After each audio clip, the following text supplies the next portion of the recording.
Alright, and we should be live. Alright, so yesterday we finished Braids, A Risen Nightmare.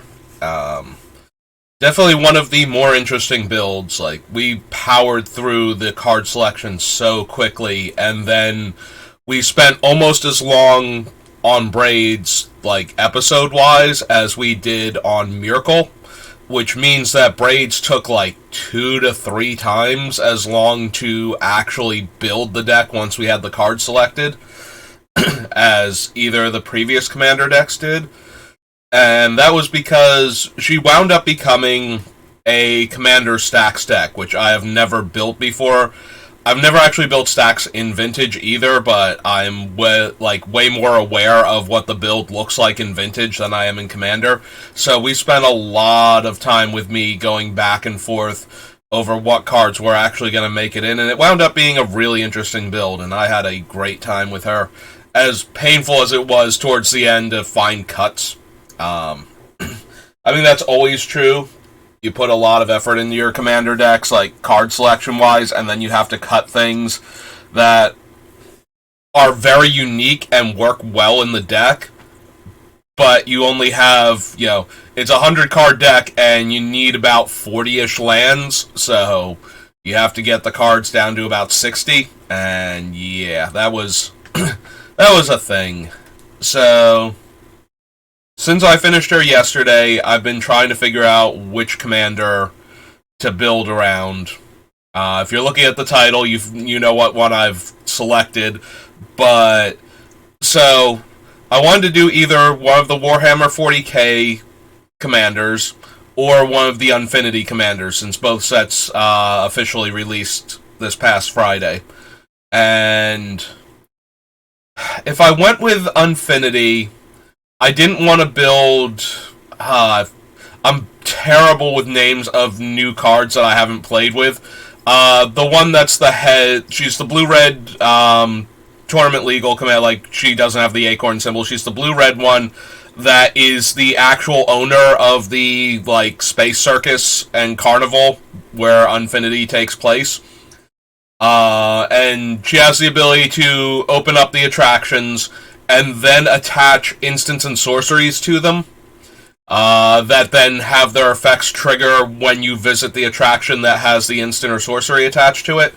And I think she's going to be like one of the most heavily built commanders from the set, because she allows for very broken, degenerate things. The only thing stopping her from being insanely overpowered is that attractions are considered artifacts and therefore are vulnerable to artifact destruction. Otherwise, she's absolutely nuts. Like, she lets you do so much with her power level.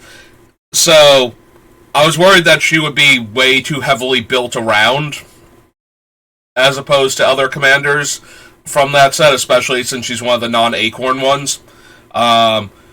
So, if I wasn't going to build her, if I was going to build a non-acorn one, it was going to be the Minotaur Puppeteer that turns your instants and sorceries in the graveyard into 3/3 morph creatures that can cast themselves when they connect with the opponent. He was one of the ones that I wanted to do. The other one, if I wanted to go, like, past the thing into the acorn territory, is the Parade Marshal, who has the ability to stop your end of turn effects. When you get an effect that says until end of turn something happens, or something gets a thing until end of turn, you can tap her, and as long as she's in play and tapped, that effect doesn't end at end of turn. And she has a pseudo-cumulative upkeep of 1 life to keep her tapped. And when you finally untap her, she loses all of her counters, and it goes back to requiring, like, you can tap her again, and then the life requirement to maintain the effect will reset. So, I was considering a deck with her, and the last one for the Acorn ones, there is a mono white legend that whatever she has on her, everything functionally has on them. So if she's wearing like a Luxodon Warhammer, then all of your creatures get the +2 power and trample and lifelink. Or is it 3 power? It's been a long time since I've equipped a Luxodon Warhammer. I might be confusing it with Behemoth Sledge. Luxodon Warhammer might be +3/+0. But, so, she's got the Warhammer, so everybody functions as though they had the Warhammer equipped. You put +1/+1 counters on her, and it buffs your entire team. So that was the other Acorn option. And for the Warhammer decks, there was only one commander out of all of them that really made me go, that's an interesting card to try and build around. And that's the one that I wound up eventually going with. So, I've got, like, the Warhammer Legends over here on the screen. Oh, with the way I shrunk it down, he's not even on the screen anymore. So you have to scroll down a bit. This one. So, my apologies to the Warhammer players. I horribly mispronounce things to begin with when I don't know how they're supposed to be pronounced. You know, actual Magic cards. So, if I am butchering this multi-armed person's name, so I'm assuming it's pronounced Ghyrson Starn. And I don't know if Kellermorph is his species or his title or what. I have only the most general pop culture osmosis. It was being played in another room while I was playing Magic, or being played on the opposite end of the same room when I was playing D&D at one of the shops that I used to play at. So, I do not know very much about Warhammer 40k. I know that the miniatures are expensive, and people put a lot of time and love and care into painting them and making their armies look cool, and I have, like, a vague idea, like, you know, power armor and, you know, Gears of War chainsaw guns, although I'm pretty sure this one had them first, and yeah. So, yeah, I know next to nothing about the actual lore of Warhammer, like, various bits and pieces. I have good friends who played Warhammer, who also played, like, Magic and D&D, so, you know, but they never got me into it because I already played Magic, and Magic is already an expensive enough hobby without trying to... Also, I trying to build and paint the armies, like, you gotta really be into this hobby if you're going to be sitting down and doing that. Because the armies are expensive, and then you have to assemble them yourselves, and you have to paint them yourself, and it just seems like it's such a huge thing. Then again, before I got into Magic, I was big into Legos, so aside from having to paint them and having much more simple assembly things, I do understand the idea of sitting down with a bunch of things that you like and spending hours assembling them and getting them to look just right, so I can totally understand that. So anyway, so Mr. Starn here is a multi-armed gun-wielding character. And to represent that, aside from the Ward 2, which I don't know if that's flavor or if that's to make the card better, is a 3-mana 3/2 in blue-red, and his main draw is that whenever any other source I control deals exactly 1 damage to a permanent or player, he adds 2 more damage on top of that from himself. Like, he is the source of the secondary damage. He deals 2 damage to that same permanent or player. So, if I attack a player with a 1-power creature and it connects, he will trigger and deal 2 damage to that player. If that 1-power creature gets blocked and deals 1 damage to the defending creature, he'll trigger and deal 2 damage to that creature. This is also true if I cast a burn spell that deals a single point of damage to a player. He'll deal 2 damage to that player on top of that.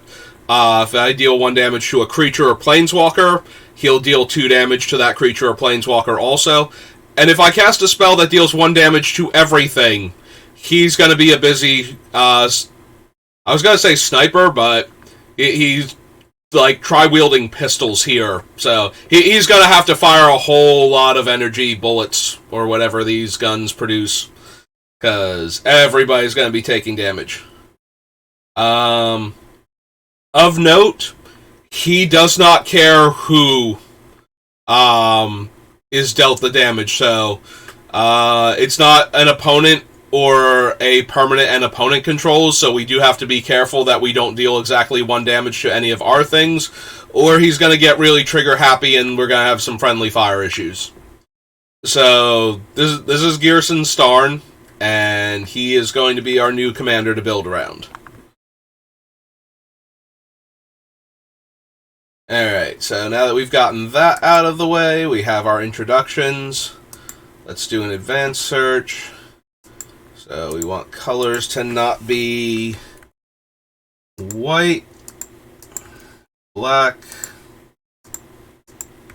or green.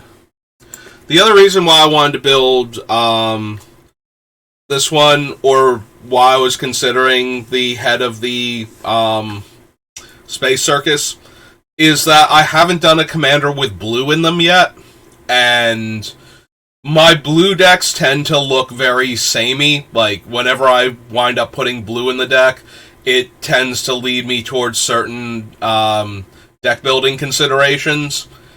So, again, one of the reasons why I wanted to build him, like Ghyrson Starn, is that he encourages building a blue deck, especially a blue-red deck that I would not normally build. If I were building the head of the Carnival, she's going to look a lot more like one of my other blue-red commander decks, because blue-red spells matter and artifacts matter, degenerate combo decks.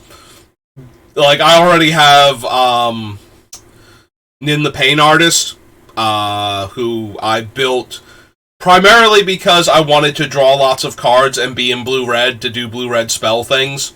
And Nin can shoot herself for X damage and draw X cards, so she's basically a weird reusable Brain Geyser, or Stroke of Genius at that point.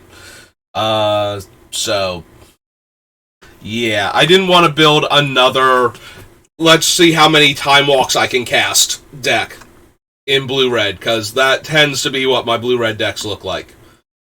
So, Mr. Starn here being nothing like that in what he wants to be built around made me decide that I can just go ahead and choose him and build a blue-red deck that won't look like all of my other, my default mentality on how to build a blue-red deck. Because almost every blue-red commander is a Spells Matter commander, with a few exceptions, and some of those are like...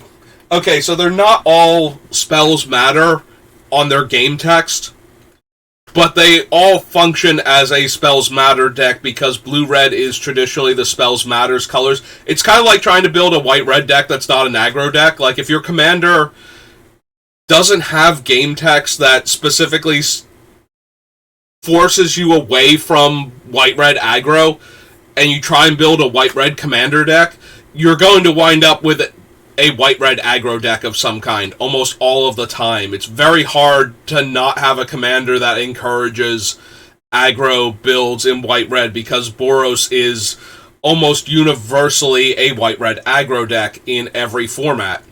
So, blue-red is almost universally a Spells Matters color pair in Magic's history. Like, when you do... Whenever a set has a sub-theme for blue-red, it almost always is Spells Matters, Prowess, something along those lines. So, when you build a blue-red commander deck, even if you don't start off with someone who explicitly states that they care if you cast instants and sorceries, they're going to be a heavy card draw instants and sorceries matters deck a lot of the time, with the exceptions of the handful of blue-red cards that really care about artifacts. And there haven't been a lot of them. And So when we have a blue-red commander that wants to do something that's not card draw spell related, I'm more interested in building that. Like, I will probably build at some point in time a blue-red spells matters commander on this channel, because I will build a different blue-red deck, and it's going to look an awful lot like my Nin deck by the time we're done, because I can't... If you're going to cast blue spells in Commander, you're going to cast counter spells and time walks a lot of the time, especially if you have access to every card and you don't have to worry about tracking down Temporal Manipulation and Capture of Jing Zhao, because you already have them. Then it's very easy to build a I'm going to take all of the turns blue-red spells matter commander deck. And to a degree, blue-red-green also becomes that, with green being the ramp aspect to get you to your required mana to loop your time walks faster. So, to avoid that, I'm trying to build around a commander that encourages a completely different mentality, and Ghyrson is very much more red than he is blue. A lot of the times when I build a blue-red commander, it's very blue and lightly red. Ghyrson seems very red and lightly blue, so that's kind of interesting to me. So I thought we would try building around him. So let's start with the first expansion, which is going to be Adventures in the Forgotten Realms. And let's see what we can find that deals 1 damage or has 1 power, because that's going to be a big portion of what defines Ghyrson. And slide that over a bit more so I can see the cards. And buys back an instant or sorcery. Bounces a permanent. 2/1. 2/2.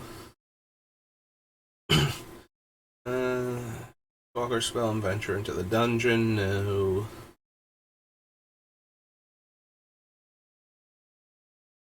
Don't think we're going to care about dice rolling at all in this deck. If it turns out that there are some dice rolling cards we care about, I can come back and revisit Barbarian class. But I think we need the Battlecry Goblin.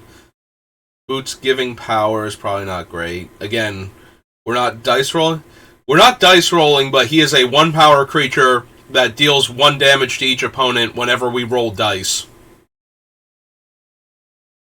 Alright, even though we're not planning to be dice rolling, I'm going to add Brazen Dwarf to the list just in case.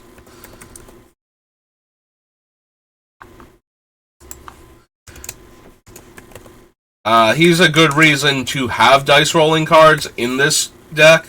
We're on the first set, and this usually happens. The first couple of sets, I'll put on cards that have almost no chance of making it in, just to add some stuff to the list. But eventually, we're going to get to the point, then we'll come back and we'll go, yeah, I've only got like 3 dice rolling cards. Brazen Dwarf is terrible, and I might even wind up cutting those cards, so...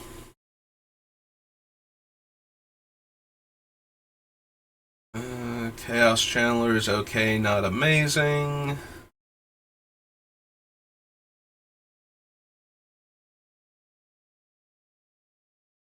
Yeah, if we actually wanted a dice rolling card, Delina is probably one of the stronger ones we could have. We'll see if we wind up even caring about dice rolling, though. Then the Bugbear does make 1 power goblins tapped and attacking, so we can consider it at least.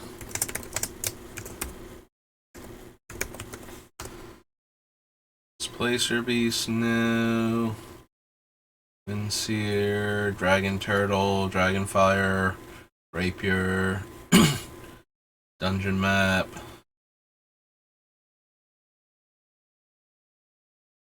None of the dungeons deal 1 damage to anything at any point in time, right? I don't see any... I don't think any of the dungeons can kill creatures without making you also lose things. To stop the dungeons from generating just obscene amounts of board position and card advantage. Whenever you roll one or more dice, gains flying and menace. If the result is 10 or higher, draw a card.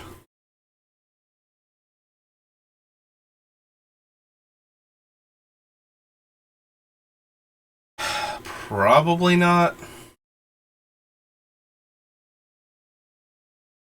Alright, that makes 1/1 flyer, so... Again, we might wind up not even bothering, because there won't be that much more dice rolling that we can get. We only have, Baldur's Gate. How do we get in the middle of Midnight Hunt? Wild... Oops. Trickster. Yeah, this is definitely in danger of suffering from being the first set that I look at.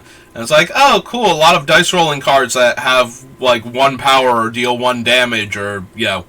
And then we're going to not have any other dice rolling cards except for, like, 3 sets that we can pull from.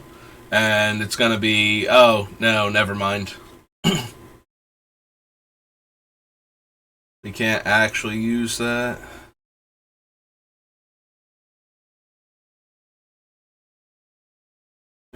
Hobgoblins, bugbears, weaponry, Invarno, Ymrith.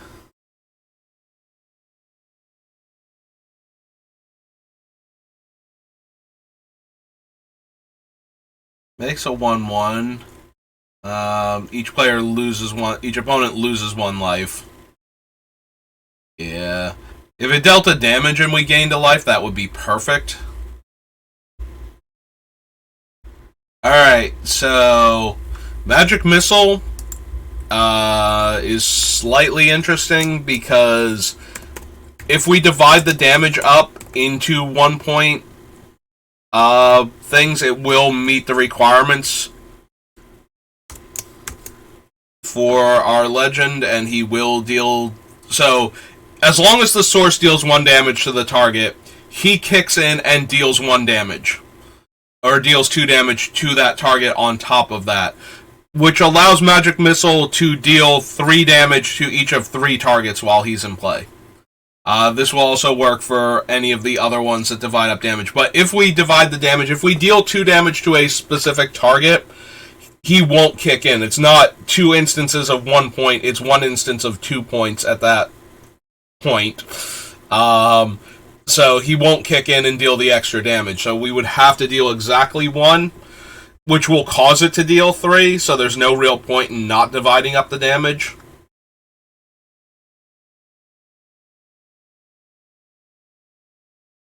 Mind Flayer. And no to the Minion of the Mighty. Mordenkainen.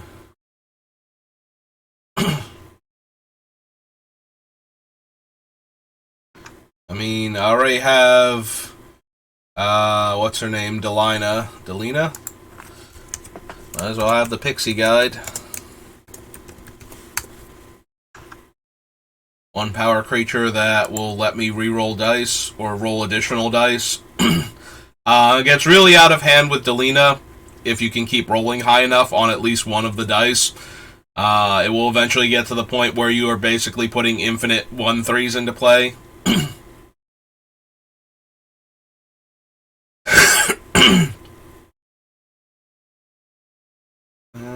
2/1, 0/4,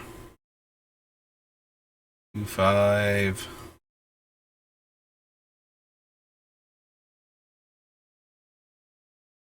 Let's see. Sorcerer class enters the battlefield, draw 2, then discard 2. Creatures you control have tap, add blue or red. Spend this mana only cast instants and sorcery spells, or to gain a class level. And when you cast an instant or sorcery spell, that spell deals damage to each opponent equal to the number of instants and sorcery spells you've cast this turn. So the first one would get 2 extra damage tacked onto it, and then it's just normal after that. Yeah, I don't think we need that.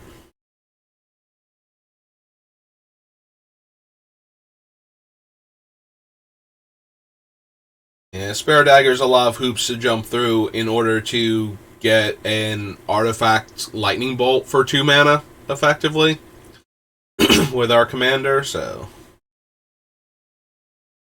And we're not getting a ton out of it otherwise.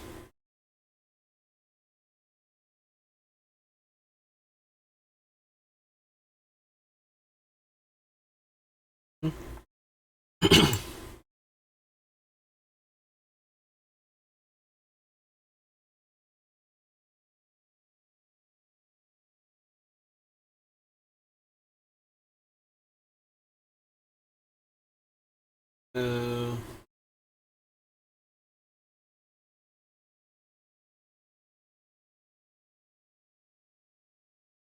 Probably not.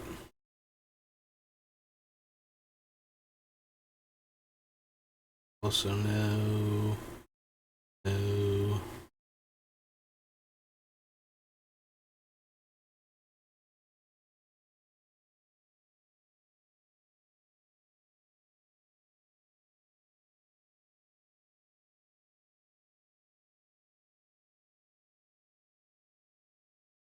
Zarael makes 1/1s that die to deal a point of damage. Yeah. I think we want her. Archduke of Avernus. Sure, why not?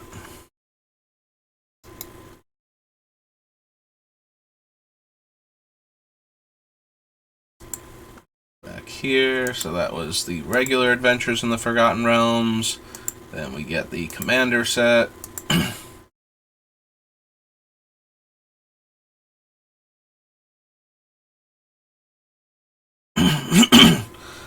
Roll 2d8s and choose one result. Draw cards equal to that result.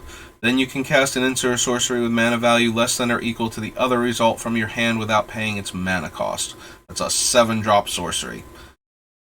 I think not.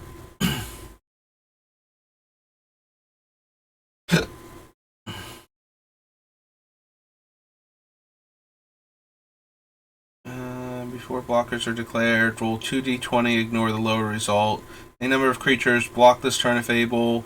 You choose which creatures block this turn and how those creatures block.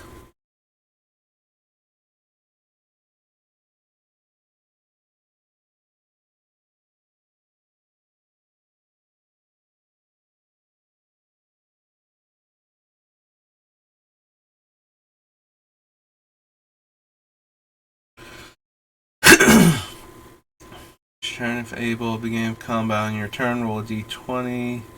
Each player rolls a d20. Can't attack those players or planeswalkers they control this combat. Excuse me.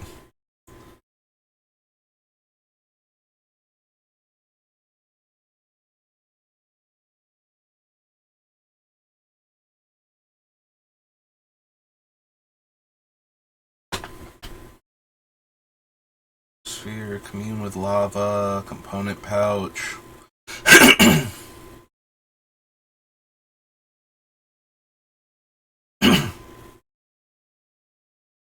Note all those.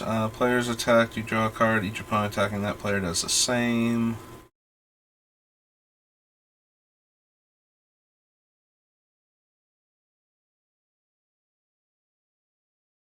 Finish portent. Roll d20. Add the number of cards in your hand. Draw X cards or scry X, then draw X.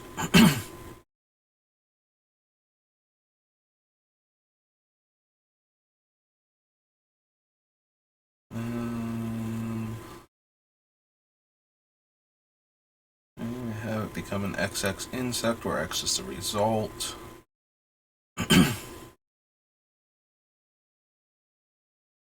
Totem armor. +2/+0 and reach. As dealt damage, it deals damage equal to its power to target player or planeswalker. Nah, I don't think so. It is violence.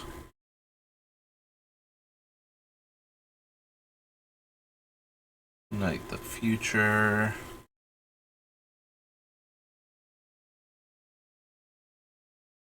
Graveyard, you may play cards this way without paying their mana costs.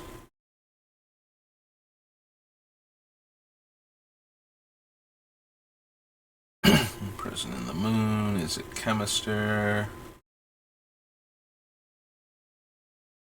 Paying their mana costs. Light up the stage. Loyal Apprentice. We have our commander, it makes 1/1 Thopter tokens and gives them haste. I know she's from a different commander deck, but she is from the commander set, so...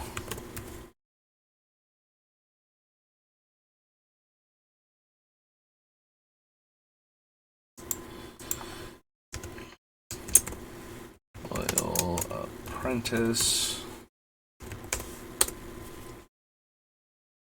Yeah, I forget which commander set she's from originally. I could click on her and actually look it up, but...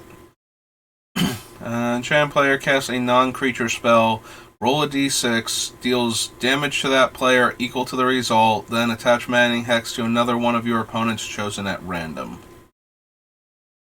In each planeswalker, probably not.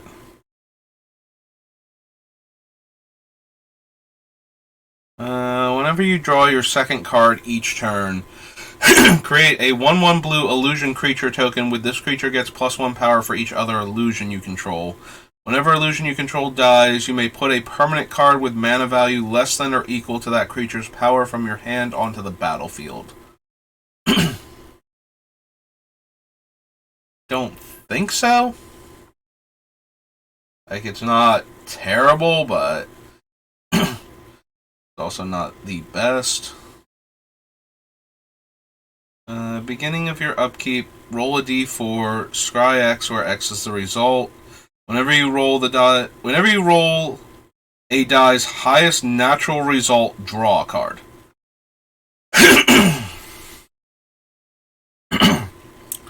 Tunistic Dragon, Outpost Siege, Phantasmal Image, Phantom Steed, Flash, enters the battlefield, another target creature you control. Oh, exile another until it leaves the battlefield. When Steed attacks, create a tapped and attacking token that's a copy of the exiled creature, except it's an illusion in addition to its other type. Sacrifice that token at end of combat.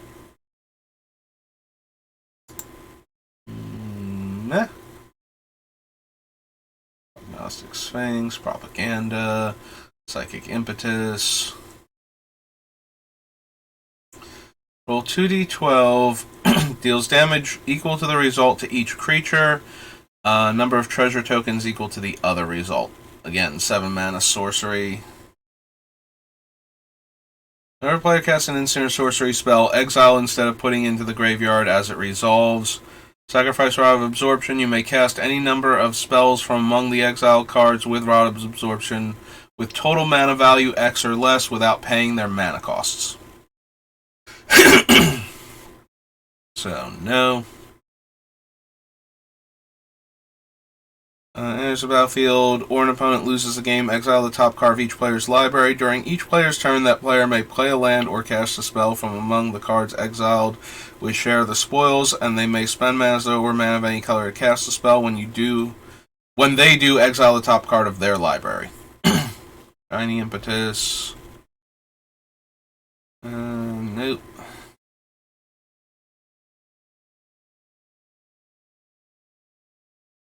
Food, Sword of Hours. The Animus. Driving Lands. Throes of Chaos. Throes is a 4-drop. So I don't think so.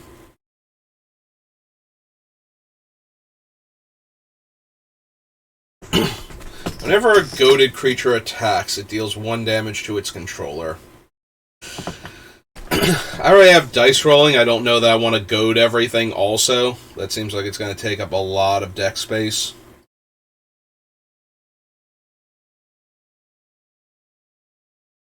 Each turn has Cascade. Flying in Ward 4. And that's it. Okay.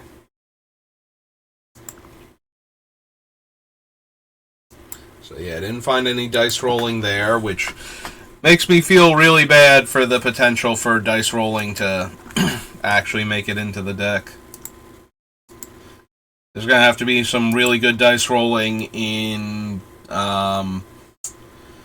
Baldur's Gate and Unfinity, because I think those are the only other two places we can get tournament legal dice rolling cards. N can make a 1/1. N can make a 1/1. I don't know, especially the Swooper. Like, it's a 1-power flyer, so it's a Stormcrow that makes 1/1s on the ground. That still seems not amazing if we're not going to have other energy sources, though. So, well, Baral, on the other hand. So this is Aether Revolt, making my spells cheaper, letting me loot when I counterspell, and being a 1-power creature all at the same time. Seems reasonable.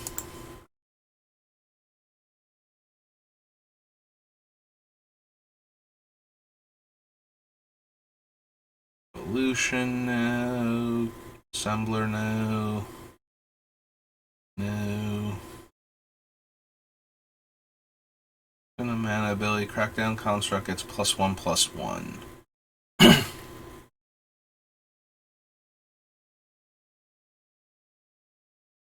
I will consider Disallow for my counterspell suite. Just because it can counter activated abilities and triggered abilities, which is getting Stifle effects into your deck when you're not running cards like Disallow is very difficult. Like, committing a whole card to a Stifle can be a bit much, but having the option to counter the triggered abilities is actually super helpful. Like, countering Ulamog's cast trigger, especially Nulamog, is probably more important than actually countering, Ceaseless Hunger itself. So, cast an artifact spell, make a 1/1 Thopter. Maybe? Depends on how many artifacts we wind up running. Construction. But making 1/1 tokens has a lot of potential with this guy, since every 1/1 represents 3 potential damage. Deals 2 damage to each opponent. Ace Trample. Improvise. 4/4 flyer. Attacks each combat if able.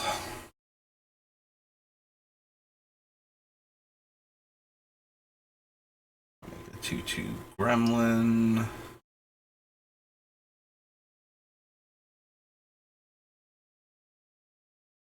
Until your next turn, target player who is dealt combat damage by help of gear per this turn can't cast non-creature spells.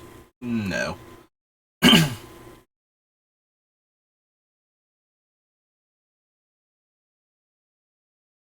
Alright, Implement of Combustion is one of those cards I'm going to add it to the list because it does what we want it to do, and then we're going to cut it because we have way better options than it, but in the meantime, a 1-mana artifact that we can pay a red to deal 3 damage to a target and draw a card seems pretty good in this deck.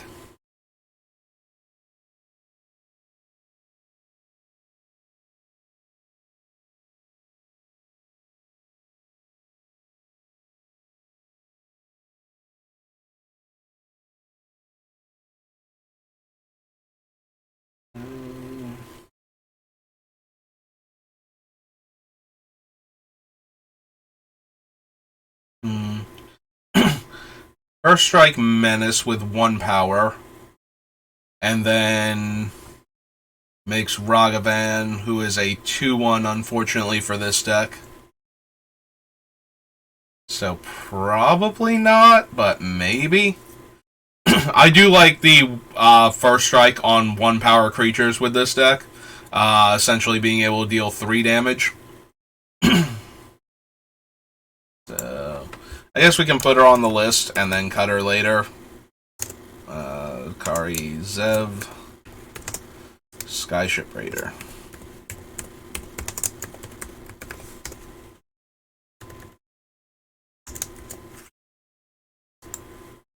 Expertise. Leaving the Dust is... it's still not great for its casting cost.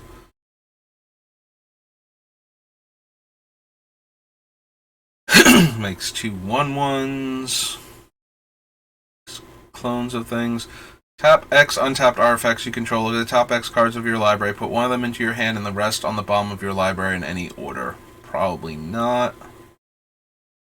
Buke, negate, night market rather.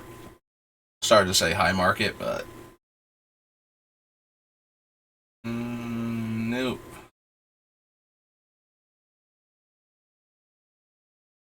No. No.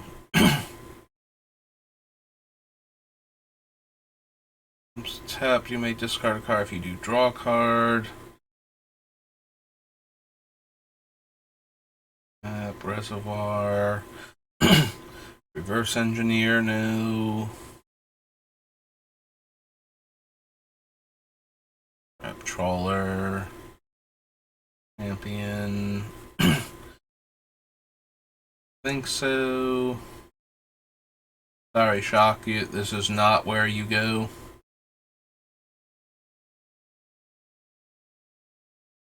Keeper, Treasure, or Trophy Mage gets a 3-drop specifically. So I don't think so.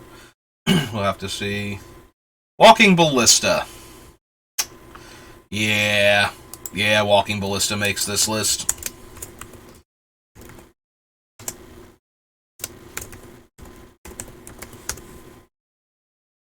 Yeah, remove a counter, deal 3 damage seems really good. Oops, clicked off all my stuff again. Just gotta move this just a tiny bit more to the right. So that way. Yeah, okay. So that way I stop clicking off of it and onto the other thing. Can pay mana to scry 1. Deals 1 damage to each opponent. We will almost definitely find better things than this Welder Automaton, but...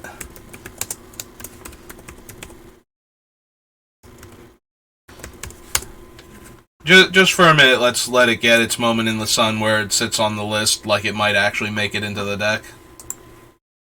Alright, so that was Aether Revolt. Alara Reborn. Which can only get us, like, 3 or 4 blue-red spells, I think. Whenever you play a multicolored instant or sorcery, you may pay 1. If you do copy the spell, you may choose new targets for the copy. Probably not. Counter up to 2 target spells. Also probably not. 2+0 in flying. Attacks, flip a coin, gets +1/+1 in flying. And attacks, draw a card, then discard a card, gets +X power, where X is a discarded card's converted mana cost. So no to all of those. Okay. Expansion. Alchemy Horizons, no. Alliances, yes. Alright, Alliances. Give me some random card that deals a single point of damage to things. I can't run him. Don't think I want Arcane Denial in this deck. Barbarians. Sacrifice an untapped mountain or sacrifice trading post. Taps to add red and colorless, or 1 tap, deal 1 damage to target attacking creature. Probably not. 3/3 Rampage, 1 haste.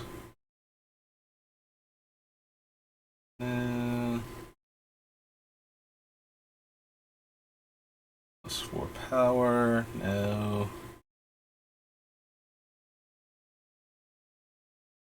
Go to the Harlequin. Deals 1 damage to target creature or player. At the end of your upkeep, if Deathspark is in your graveyard with a creature card directly above it, you may pay 1 to put Deathspark in your hand. doubtful. Like, if it just needed a creature card above it, I would put it in the deck because, we'll cast it and then something will die eventually, but the creature card... So this is one of the old cards where Graveyard Order really mattered, and if you play with cards like this, you cannot rearrange your graveyard intentionally at any point in time, and accidentally is kind of a major faux pas at that point, so I don't like to run cards like this unless I have a very good reason. Like I said, if it worked whenever a creature was above it in the graveyard order, then I would be way more interested in running Deathspark in our deck. Because we will get it back multiple times eventually. Oh, there's Force of Will, and if I'm running blue, Force of Will is at least a consideration.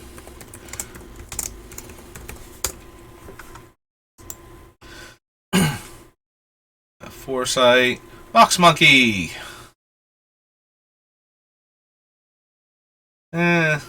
Like, we could run Mox Monkey as a 1-power creature that randomly destroys, like, treasures and whatnot. I don't know that that would be a terrible spot.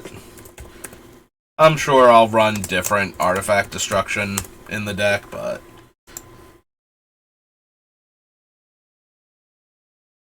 No to Guerrilla Tactics, Scepter, Helm... shuffle a card from your hand into your library. Draw 2 cards next turn. You draw 3 cards next turn, or you Demonic Tutor.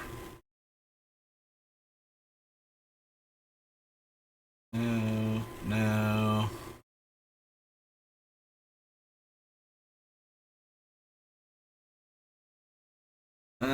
Beginning of your upkeep, put a 1/1 counter on Sphere. During your upkeep, pay 1 for each counter on it. Or bury Sphere. If it leaves play, put an orb token into play under an opponent's control with power equal to the number of counters your Sphere had. Don't think so. Oh, there we go. 6-drop 1/1. Perfect. Exactly what the deck needs. No, can't run that. Pyrokinesis. Maybe. Similarly to the Magic Missile and the other cards that I'm going to consider for this deck, the fact that you can divide the damage means that since it has 4 damage to divide, we can essentially deal 3 damage to each of up to 4 targets.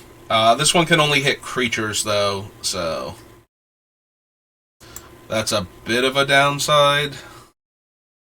Put a wage counter on Rogue Sky Captain. During your upkeep, pay 2 for each wage counter, or remove all of the counters and target opponent gains control of it.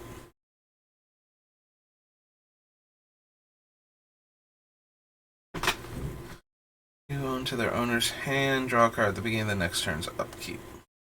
School of the Unseen, Sheltered Valley, Shield Sphere, Soul Grail, Digger, Heretic, who has white in the activation anyway. Sack 2 lands, draw 3 cards, and discard a card. No. No to Sentry. No to the Soldier. No. And no. Stormcrow, Storm Elemental. No.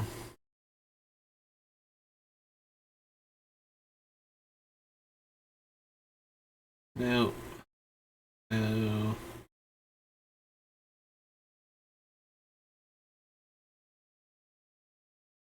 No.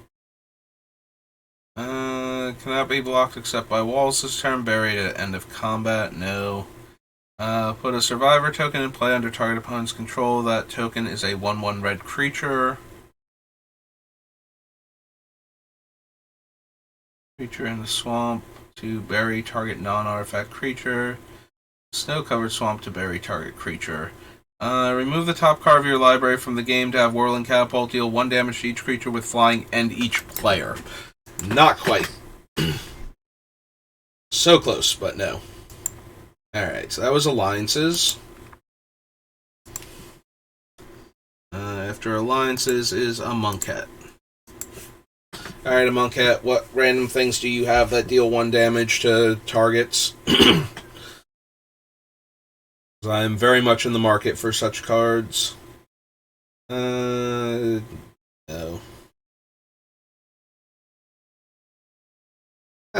Thank you for the follow, XYZ Principe? Sorry if I'm horribly butchering your name. Enters the battlefield, you may return target creature to owner's hand. Put a time counter on it. You may pay 0 rather than pay the mana cost for each spell you cast with converted mana cost X or less, where X is the number of time counters on it. Probably not. 2 flyer. 2 ground guy. Deals 1 damage to each creature your opponent controls. We can probably do better than that as a 1 mana sorcery. We have to be able to find things that can deal damage at instant speed to all of our opponent's things, but... Destroy X target artifacts. Good old cancel. Don't think we need the cartouches for anything. Nope. It top 5 cards and has cycling. So -1 counter on the creature.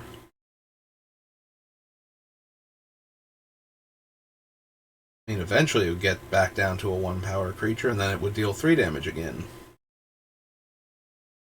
That. Nope. Discard a card. You can pay 1 to make a 2/2. Think so. 4 damage to target creature. No. Power equal to the cards in a graveyard. Just graveyard for that one, right? Yeah. Failure, no. 1/2 menace, and yeah. Don't think so.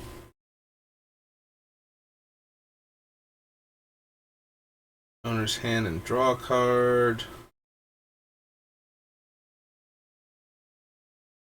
Glorybringer. Target spell or ability for the first time. Counter that spell. Probably not. Deals 2 damage, so no. Hazaret deals 2 damage. Sorry, Jackal Mom. Discard a card and draw a card. Enters the battlefield, sacrifice another creature. Deals damage equal to that creature's power to target creature or player. Think so.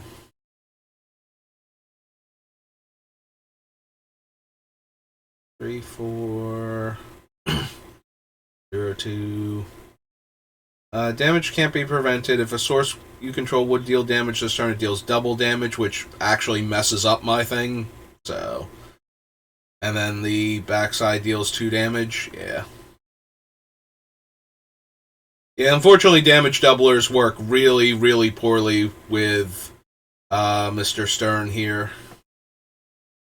He does not care for them because then he sees the source having dealt 2 damage instead of 1. And he's like, that's not what makes me shoot my guns off. Put a -1/-1 counter on target creature you control. Deals 3 damage to target opponent. Commit memory again. The memory half. +1 power, no. No and no. As long as there are 7 more cards in your graveyard, you may pay 0 rather than pay cycling costs. Prowess. Wonder. Oracle's Vault. Go to the Pathmaker. Weirdly enough, we would rather have the ones that are 1/1s that have this ability to get our 1 power creatures through to deal 3 damage, if we even wanted that ability at all. Counter target spell unless its controller pays 3. Up to 3 target lands don't untap. So no to both of those. Excuse me. So the ribbons half of cut to ribbons. Cycling and nope. The other half. Turn up to 2 target cards with cycling from your graveyard to your hand. No. Turn target instant or sorcery from your graveyard to your hand. A card, then discard a card only if you've cast a non-creature. 1/2 unblockable. Probably not, but we might want other creatures like this in the deck. I can't imagine Slitherblade is going to make the end cut, but we're still too early for me to discount him just yet. Would deal non-combat damage to a creature an opponent controls. Put that many -1/-1 counters on it instead. Alright, I'm down for giving our guy Wither for his 2 damage, so that we can take out, more problematic creatures. Soulscar Mage. Slitherblade, probably not making it. Soulscar Mage, probably going to be, near the end of the deck before he gets cut, if he gets cut at all. 3 damage to each creature. Do 1 with Embalm. Number of tapped creatures you control. Nope. If it dealt 1 damage for each tapped creature we control, if it was worded that way, and did a whole pile of triggers that we could add damage to, I'd be a lot more interested. Violent Impact, Vizier of Many Faces, Vizier of Tumbling Sands.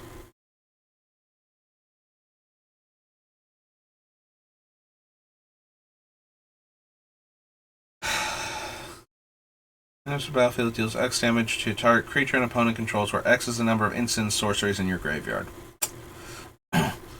Alright, getting back to the Vizier.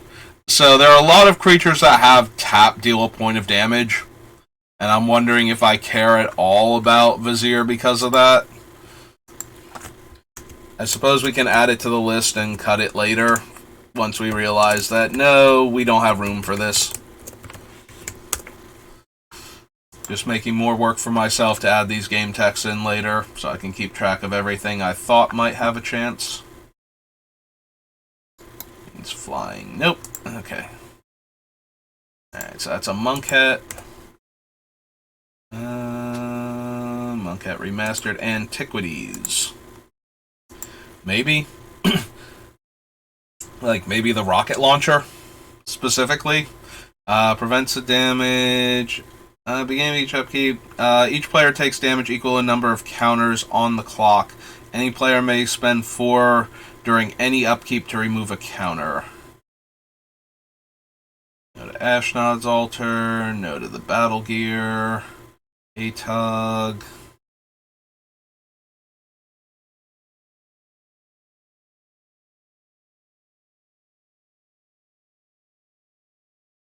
Bronze Tablet, Candelabra, Clay Statue, Clockwork Guy, the old Colossus. No, no, no. No. No.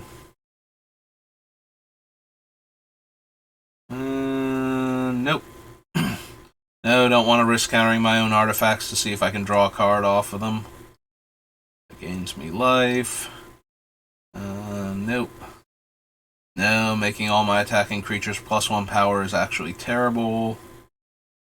Enchantments on that permanent are discarded.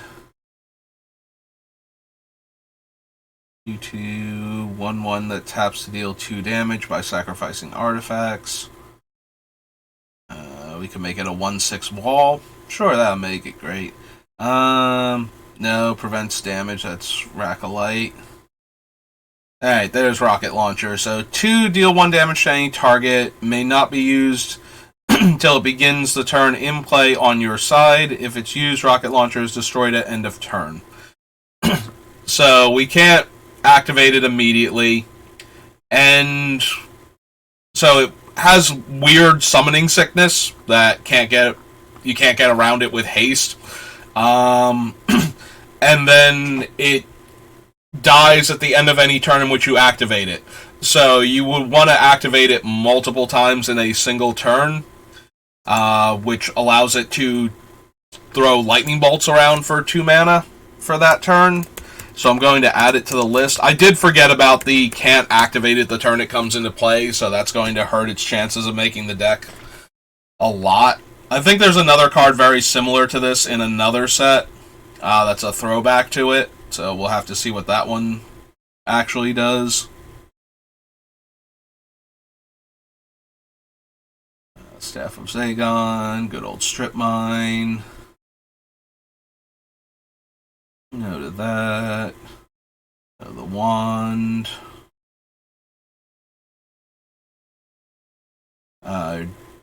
Definitely have some use for Triskelion.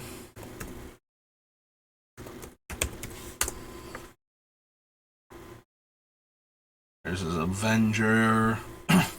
So let's see. It can gain Flying, Banding, First Strike, or Trample. And we could give it 3 of these abilities, and it would deal functionally 3 damage still. So once we give it 1 ability, we should give it all of the abilities. So most likely Flying, First Strike, and Trample. Banding's not going to come up an awful lot. And it's still a 6-drop, so no. I'm doing all of this mental gymnastics to figure out like what we can do. And then at the end of the thing, it's like, but it's a 6-drop. Like, we're not going to bother with that. Even if it could do all... I mean, I wanted to see what all of the things would look like when it's on it, because maybe that could have been a 6-drop in our deck, but the answer was no, it could not. Alright, Apocalypse. First chance for good blue-red cards.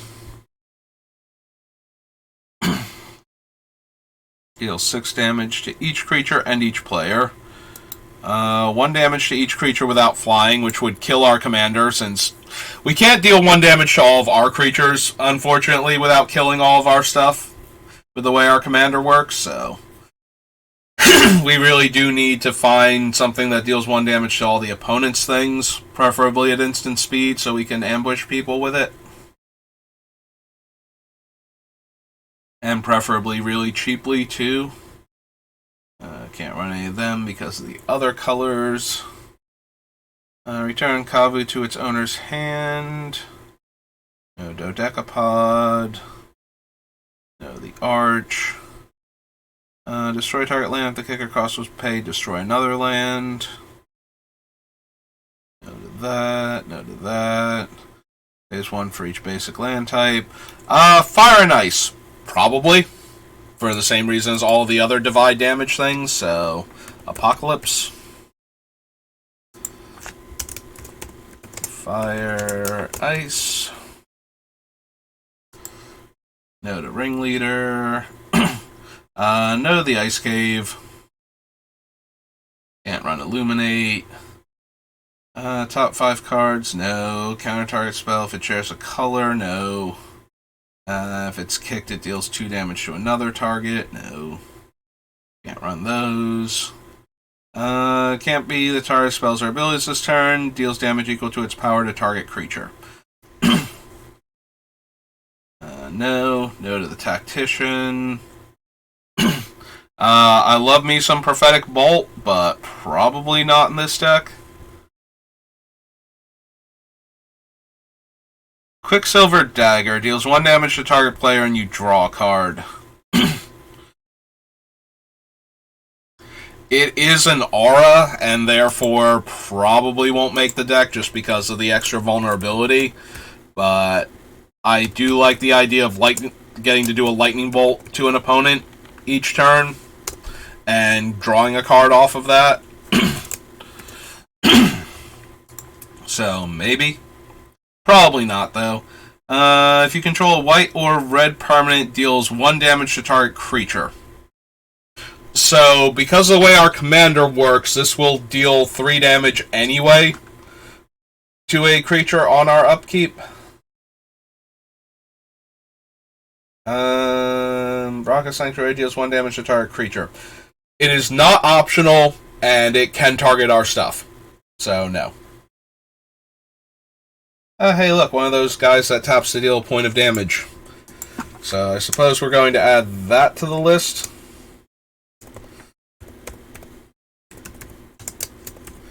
And see if it makes the deck. Also, Merfolk Goblin. Like, I don't want to know where this thing came from. I'm hoping it was magical and magically induced and not, the more traditional way. Because that's extra unnecessary. I forgot that he was a goblin merfolk until I'm looking at him right now. It's like I know they put the creature types together to make it relevant for various deck building and whatnot, but that is still one of those things like you stop and you start to think how, and then you realize you don't want to think how. So Shivon Reef, in addition to already being kind of unpleasant, is exponentially more when we're getting lightning bolted for activating it, so that one definitely does not get to come into the deck. Draw 2 cards for each flip, so no. Suffocating Blast. Suffocating Blast is like the fact that it's 4 mana instead of 3, like the other ones were from Invasion, Absorb and Undermine, and the fact that you can't cast it if there's not a creature in play to deal the 3 damage to, always made this card feel so bad when it could have been like one of the best counter spells ever if the Lightning Bolt was optional. Instant sorcery spell becomes the color of your choice. Should be irrelevant. Shuffle the cards into your hand from your hand into your deck and draw that many. Okay, so that was Apocalypse.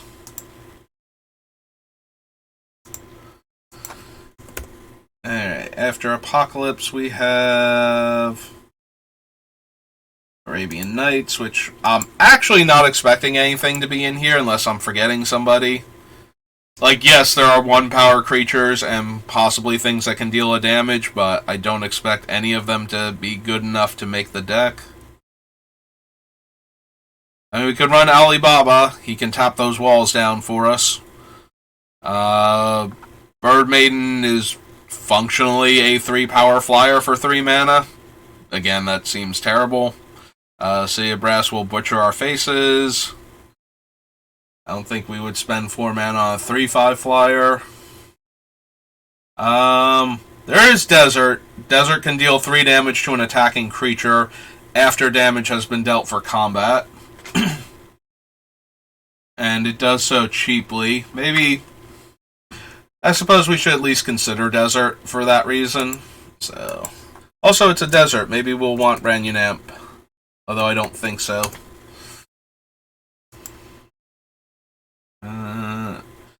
Ebony Horse, no. Elephant Graveyard. Good old Flying Men. We can stop regeneration with Her Jackal. Nope. Nope. Oh man, our Card Ape would effectively be a 3/1 in this deck. But seriously, if we could find anything else... I don't think so. Sorry, Sinbad. Like, not the worst ability, but... That was Arabian Nights. Arch Enemy, Arena Base Set, Avacyn.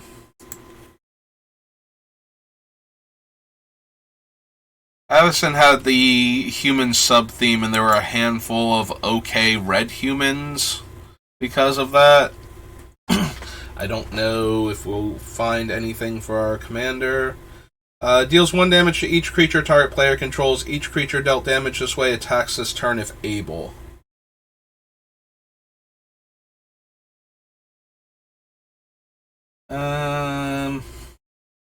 It's 5 mana, though. Probably not. Like, yes, it would deal 3 damage to each of their creatures, and each survivor has to attack if able. But for 5 mana, that seems really not great. Especially since it's not goading them, it's just making them attack. So... I think so. No to that one. Nope. Nope. Add red for each creature you control. No.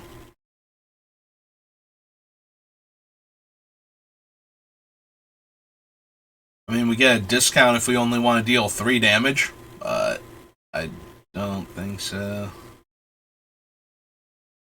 Damage to target creature player equal to 3 times the number of creatures tapped this way. Nope. You may untap Captain of the Mist, and 2 tap, you may tap or untap target permanent. Nope. Don't think we need the closet for this deck. So untap and draw a card, discard your hand, draw 2 cards. Good old Deadeye Navigator. Devastation Tide.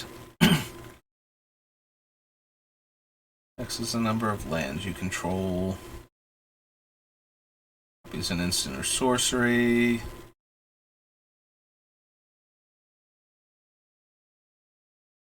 Equal to the number of 1/1 counters on it.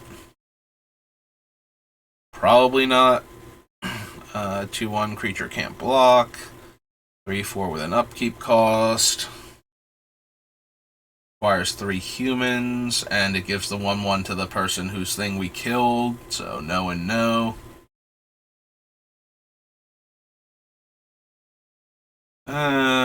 Probably not for Galvanic Alchemist. Like, we can untap the things that deal damage, but at 3 mana to activate, I can't imagine that's worth it. Like, it's no Horseshoe Crab, that's for sure. Counter target spell, target creature spell, and make a 1/1. No. No. No. 2/2 Soulbound gives haste. No, gives first strike. No. No.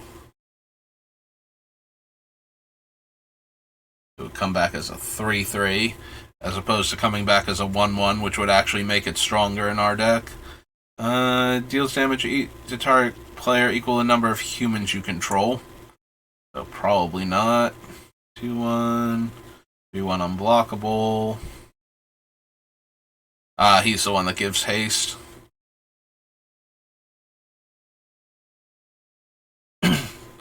Lightning Prowess is fine. I think we can do better.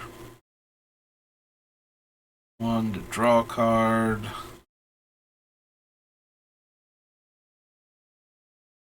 Little Malignus. No. No. Too much to equip. I do like the idea of giving our things first strike. Since we would be able to deal like 3 points of damage instead of 1. But we also need the thing to actually be, good on top of that. It can't just be doing that.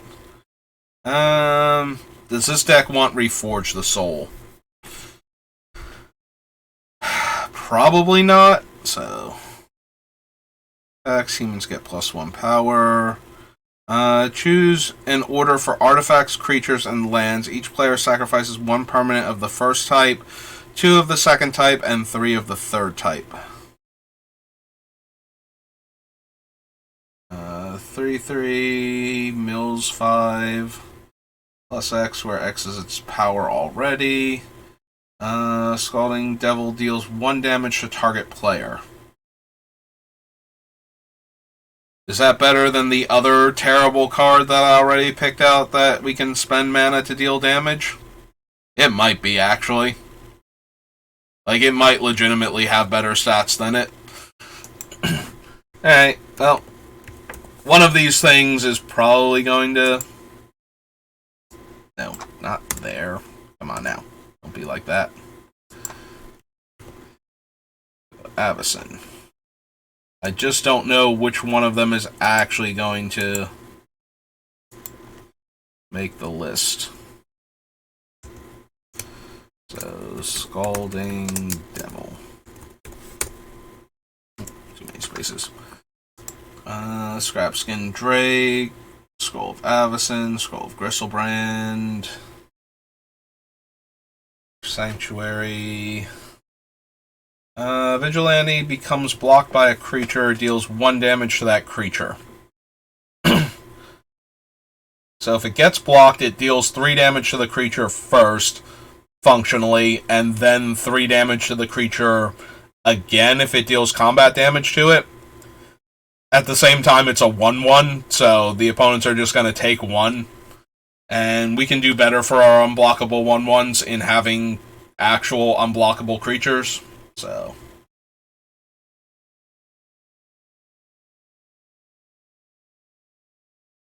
It's paired. It has Fire Breathing, Tam-Tams, tap a permanent, draw a card for each tapped creature your opponents control, and cards going to our graveyard go back to our hand, and we have no maximum hand size.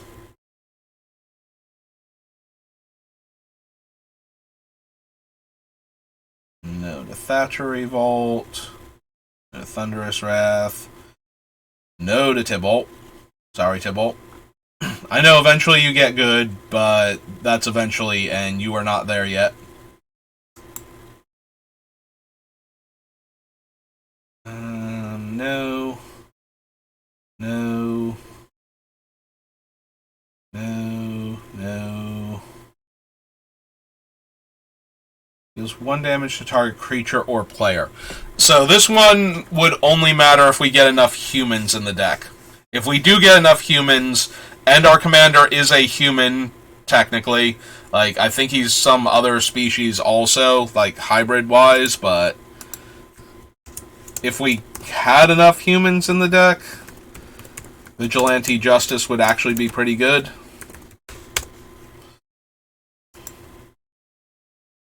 Wingcrafter gets flying, and good old Zealous Conscripts, who we are probably not running.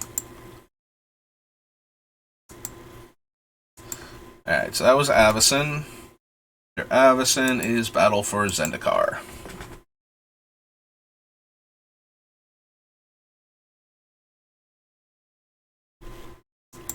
No, go ahead, search for it. It's okay. You don't have to worry, computer. Tap up to 2 target creatures. They don't untap during their next untap step, and I get 1 Scion for 4 mana. No. Whenever land enters the battlefield under your control, Hellkite deals 1 damage to target creature or player. If that land is a mountain, it deals 2 damage to that creature or player instead.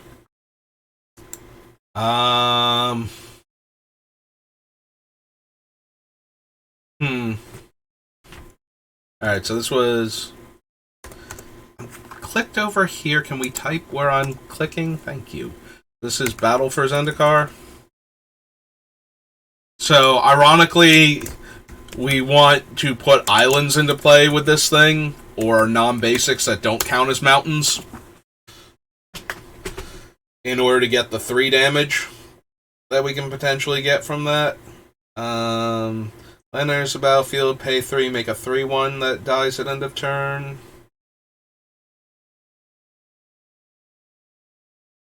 Rush, Titan. Control, gains first strike.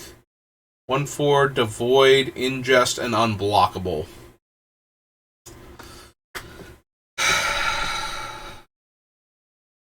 Again, I think we can do better for our unblockable threats rather than Benthic Infiltrator. Like, exiling the cards from their deck isn't going to do anything for us. It's not what we're on about, so I would rather have, like, Invisible Stalker or something at that point. 2 damage to target creature or player, no. Deals 1 damage to each creature as your opponent's control, and we can turn one of our lands into a 4/4. That's better, still not I know we're going to find better deal 1 damage to each of our opponent's creature cards if I keep looking. Devoid, choose one or both. Return target spell or creature to owner's hand. Deals 2 damage to target creature or planeswalker, and if it would die this turn, exile it. I'd be a lot more interested if that worked like Electrolyze for the second half.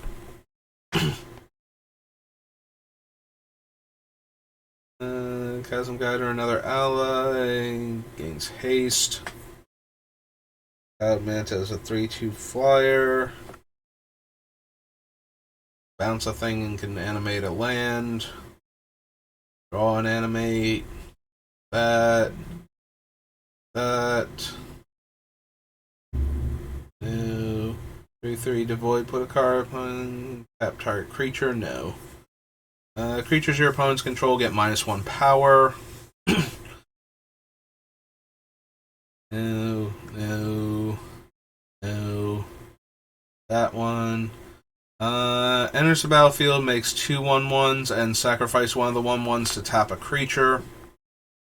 2/1 flyer that makes one of the 1/1s.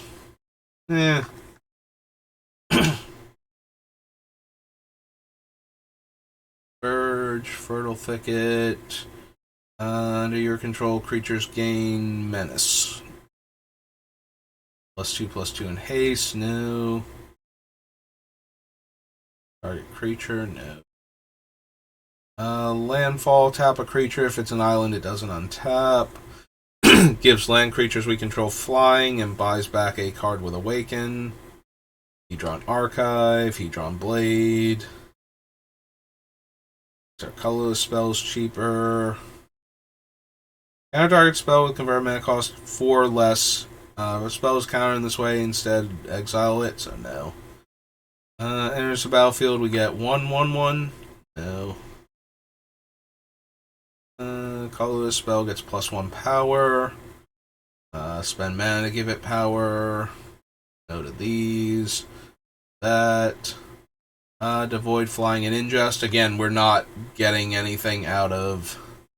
Whenever you cast a colorless spell, Molten Nursery deals 1 damage to target creature or player. Yeah, we gotta try and figure out if we can get that in here. You know, almost every artifact that we can cast would trigger it. 1 damage to each opponent. So 3 damage to each opponent. And colorless spells untap it. Yeah,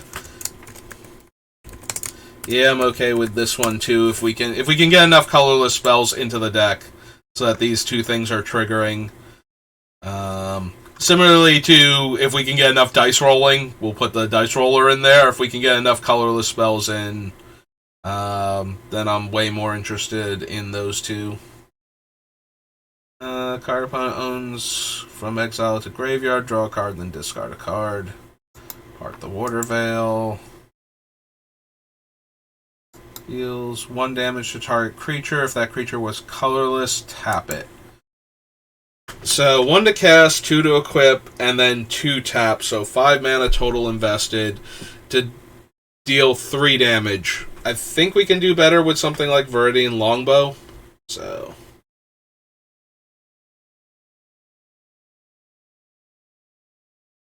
No to the Pilgrim's Eye, I think.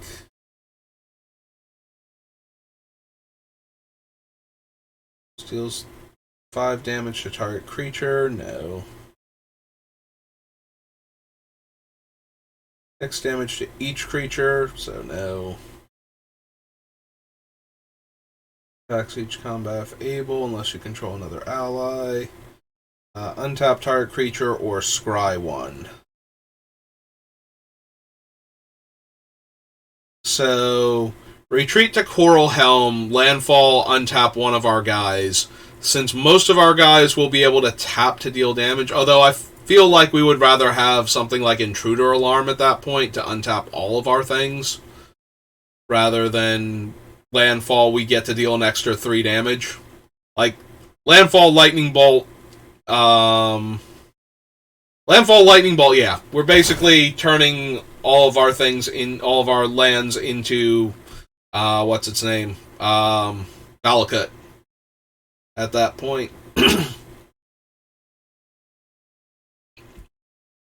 But only if we have one of the things that we're untapping it would allow us to throw 3 damage around. So maybe not as good at that point. No. Dies, I may draw a card and discard a card. Meh. Counterspell and wakens a land.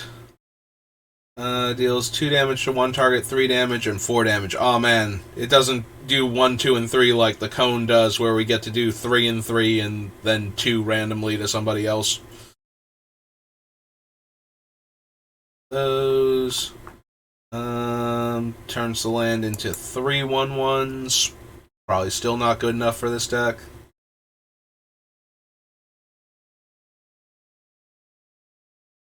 No. Number of lands I control is 3 + 0. No to that. No to that. 3 damage to the target. If it would die, exile it. Landfall deals 1 damage to each opponent. Yep.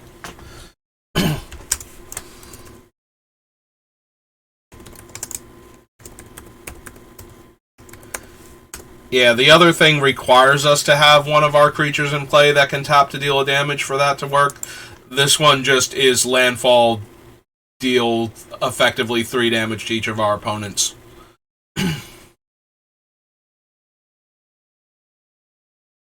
Insight. Good old Nulamog. Nope. Nope. Roll gets +2/+2. Go to that. No, the aggregate. Target land. 4/3 and Zada, Hedron Grinder. Alright.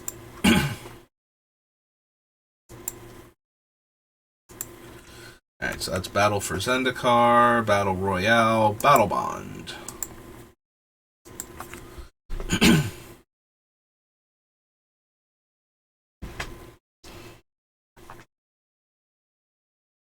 Target player draws a card, then exiles a card from their hand. If a creature card is exiled in this way, that player creates a token that's a copy of that card. When Arcane Artisan leaves the battlefield, exile all tokens created with it at the beginning of the next end step. Enters the battlefield, each player on your team may discard a card. Each player who discards a card this way draws a card. 4 damage, gives haste. 4/5 hexproof. Fights another target creature. Bonus round. Till end of turn, whenever a player casts an instant or sorcery spell, that player copies it, may choose new copies, or may choose new targets for the copy. Seems really dangerous. Probably something we want to avoid. On its hand, its controller draws a card. Nope. Target player, Planeswalker. Recast a spell during your turn. Untap target creature.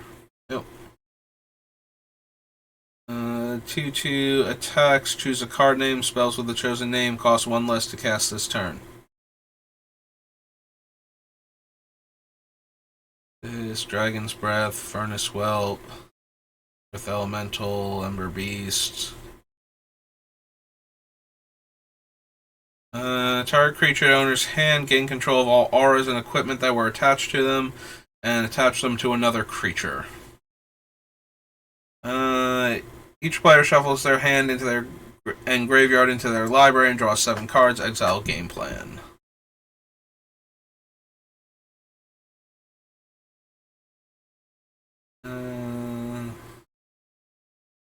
Deal damage equal in number of +1/+1 counters on it to target player or planeswalker.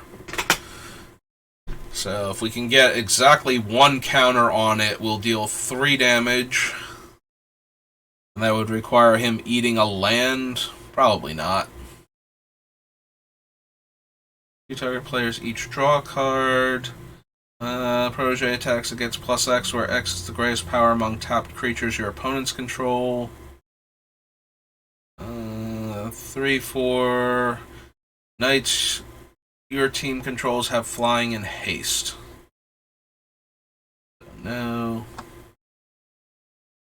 Choose friend or foe. Each friend discards all cards from their hand, then draws that many cards +1. Fury deals damage to each foe equal the number of cards in their hand. 5/4 flyer enters the battlefield, deals 4 damage to target creature and opponent controls. Weaver, Luxury Suite, Assist, Haste, Trample, 3 damage to any target.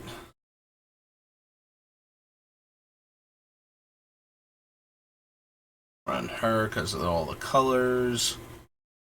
4/4 flying attacks. You may return target creature to owner's hand if that creature's power is less than or equal to the number of warriors your team controls. This is the coin flip one. Yeah. And Speaker, Opportunity, Oracle's Insight, Out of Bounds. Pathmaker, 3/3, 2/3, 2/2 unblockable. Makes him lose 3 life. Destroy target artifact. Card then discards a card. Deals 3 damage to each tapped creature target player controls. Enters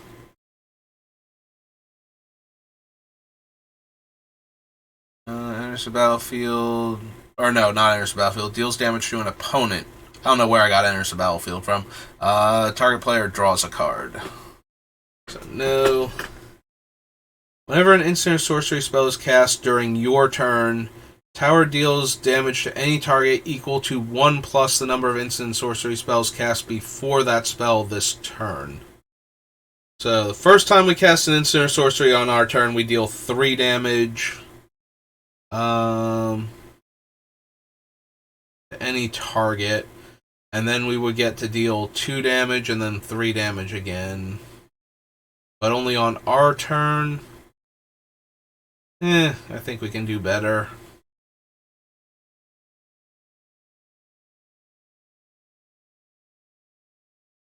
3 mana, 1/1, and we get an instant or sorcery with converted mana cost 2 or less.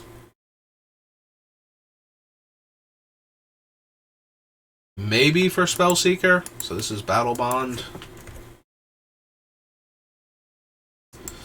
It depends on how many cheap instants and sorceries we wind up with in the deck. But if, I'm almost definitely going to have Counterspell and Mana Drain in the deck. And she deals damage as though she were 3 power while our commander's out, functionally, so. Return target tapped creature to owner's hand. No. Adds 2 mana of any color. Beginning of your upkeep, exile the top card of each opponent's library. Until end of turn, you may cast non-land cards from among them and spend mana as though it were mana of any color. 5 mana, 4/4. Strike, Tidespout Tyrant. Whenever you draw a card, put a 1/1 counter on him so he grows immediately out of range. And then his thing is based on counters on him. True Name Nemesis, Trumpet Blast, Victory Chimes. Will. Deals 1 damage to each of up to 3 creatures and they can't block. Probably not. Cinder Splint. So coin flipping. For each player, choose friend or foe. Each friend creates a token that's a copy of a creature they control. Each foe returns a creature they control to owner's hand. Don't think so. Alright, so that was Battle Bond. Beat down Betrayers of Kamigawa.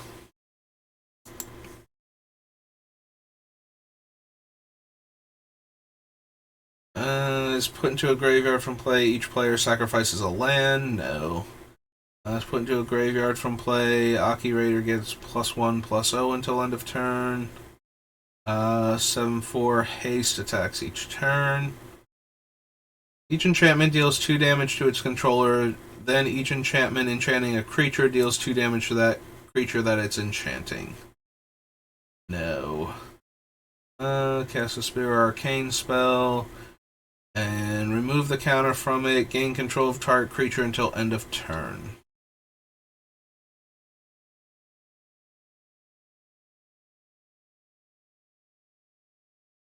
Notably, he does not give them haste when he's flipped.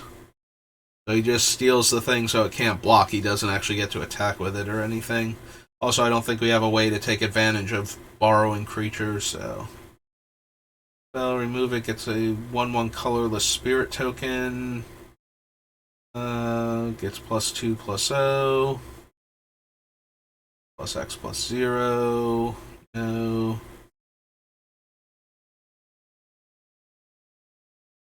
That one. Your upkeep, sacrifice Chisei unless you remove a counter from a permanent you control. Clash. All spirits have, when this creature comes into play, you may have it deal 3 damage to target non-spirit creature. All non-spirit creatures have, when this creature comes into play, you may have it deal 3 damage to target spirit. Player loses a permanent. It's that guy again. Disrupting Shoal. Deals 1 damage to target creature and 1 damage to that creature's controller. Nah, I think we do much better than this. Deals 4 damage to target player. Damage can't be prevented. If that player would gain life this turn, that player gains no life instead. Into its owner's hand, tap target land. Turn a land you control to its owner's hand, tap target land. Okay. Sacrifice Frostling, deals 1 damage to target creature.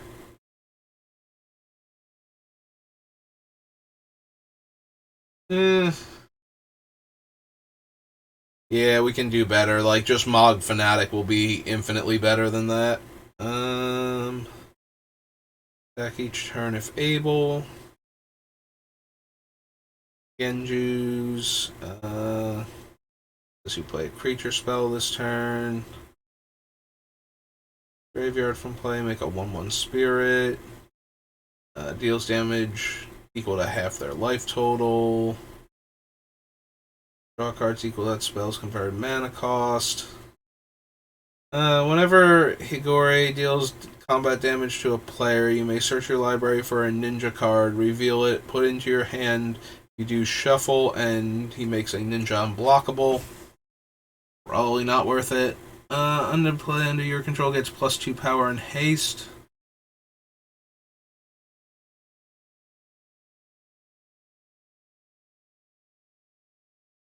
Target creature equal to the number of arcane cards in your graveyard. Nope. Spirit or arcane spell deals 2 damage to that player.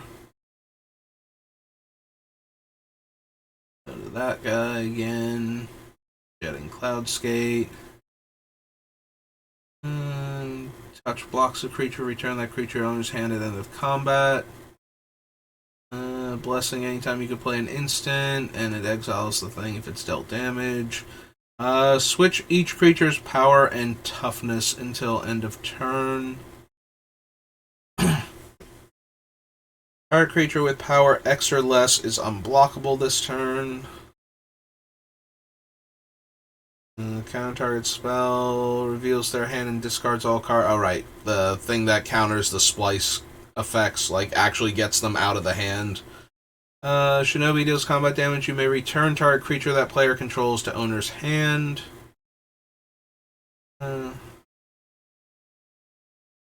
Loses 1 life.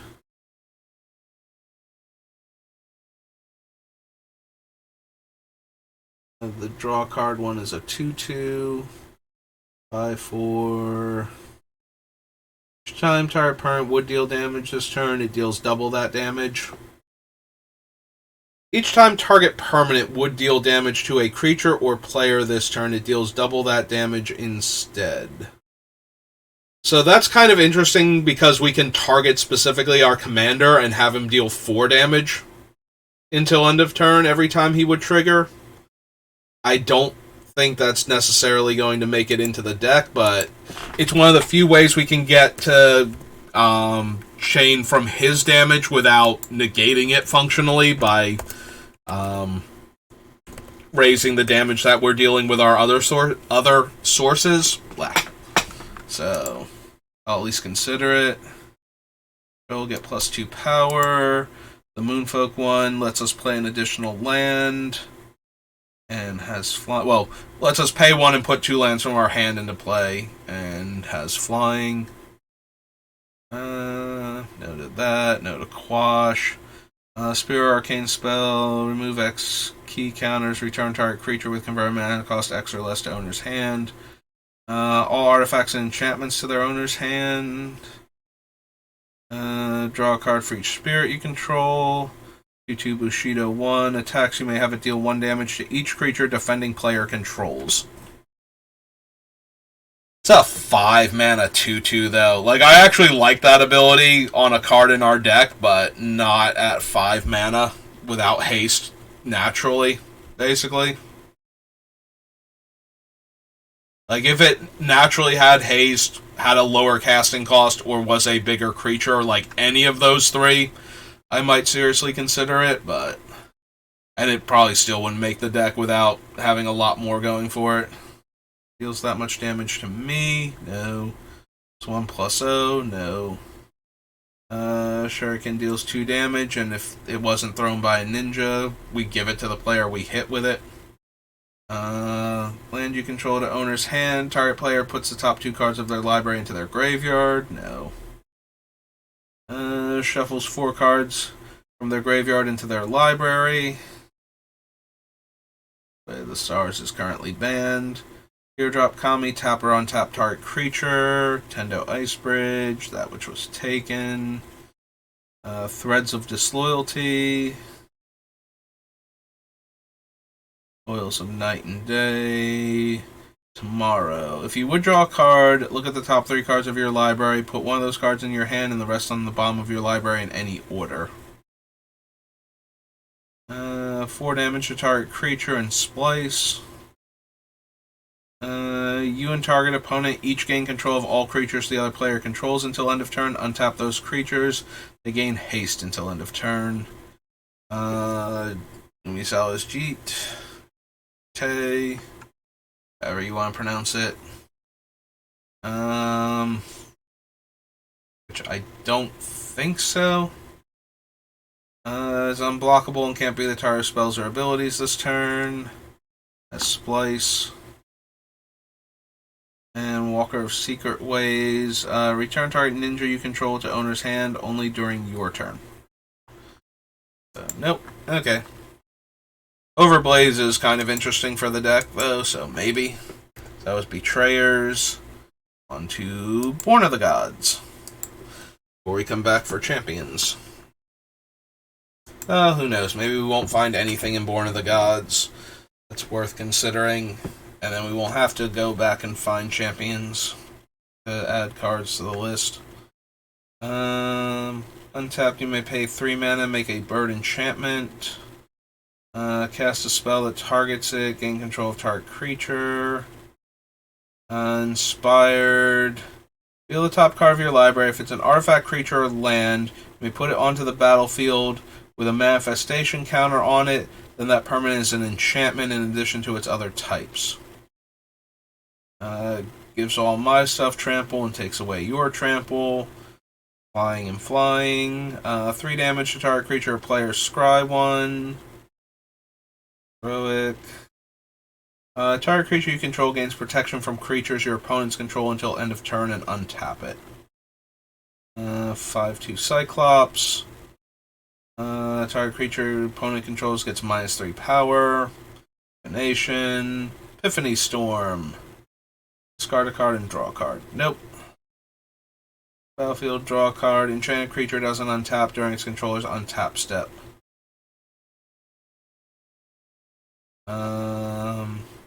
Evanescent Intellect. Target player puts the top 3 cards of their deck into their graveyard. Nope. It's a 1/1. Eidolon gets +1/+0 until end of turn. If it's an aura, the creature it's on gets that bonus instead. Follow the hammer. Fated Conflagration deals 5 damage, and main phase you get to scry 2. +2/+2, and has 3 mana. Target creature can't block this turn. You do put a token onto the battlefield that's a copy of another target creature. And then the token goes away.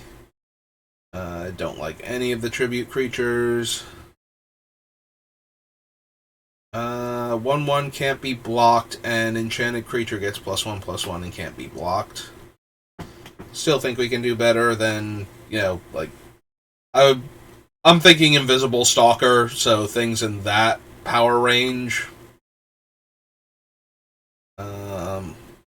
are probably what we're going to do for unblockable creatures with 1 power.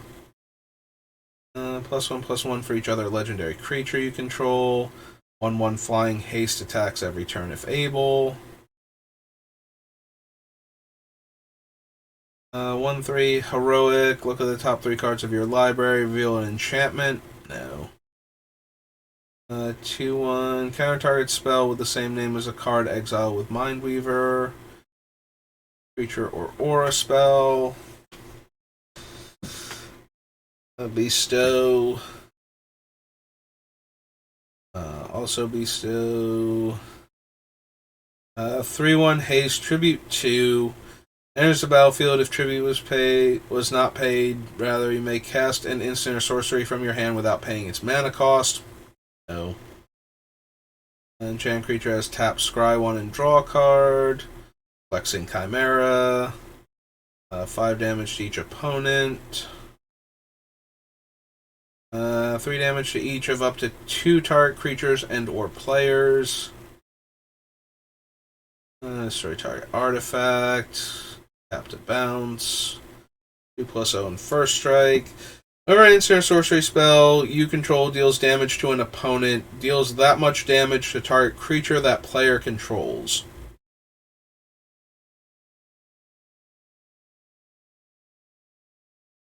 Maybe? Has to be an instant or sorcery, not just a source, though, so probably not, but maybe. Alright. I gotta add it to the list, at least. Alara Reborn. There we go, Born of the Gods. Satyr, Fire Dancer. Like, probably not, because we're not gonna have enough ways to trigger him to begin with, but if we do... Smith becomes untapped, makes a 3/1 haste onto the battlefield. Deals 1 damage to each creature your opponents control and scry 1. Still a sorcery, but mildly interesting in that we also get a scry out of it. Still think we can do slightly better. There's going to be one, it might be like a rare or an uncommon or something that's going to be actually really good in our deck. If tribute wasn't paid, gain control of target creature. Disciple becomes untapped, draw a card. Springleaf Drum. Haste and scry 1. Grasswalker, Sudden Storm. Temples. Card spell unless controller pays X based on devotion to blue. Battlefield tribute wasn't paid, it gains haste. Hexproof unless it's attacking or blocking. Can't be blocked unless all creatures defending player controls block it. Each creature blocking or blocked by it on top of its owner's deck, then shuffle. Target creature blocks Vortex Elemental this turn if able. All creatures to their owner's hand if they aren't giant sea creatures. And Whims of Fate, no. That's Born of the Gods. So now we should be on Champions of Kamigawa. Kamigawa.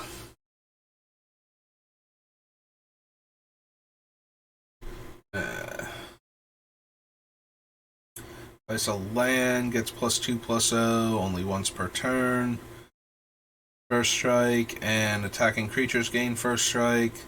Deals damage to an opponent, flip it. Protection from red. If a source would deal damage to a player, it deals that much damage +1 to that player instead.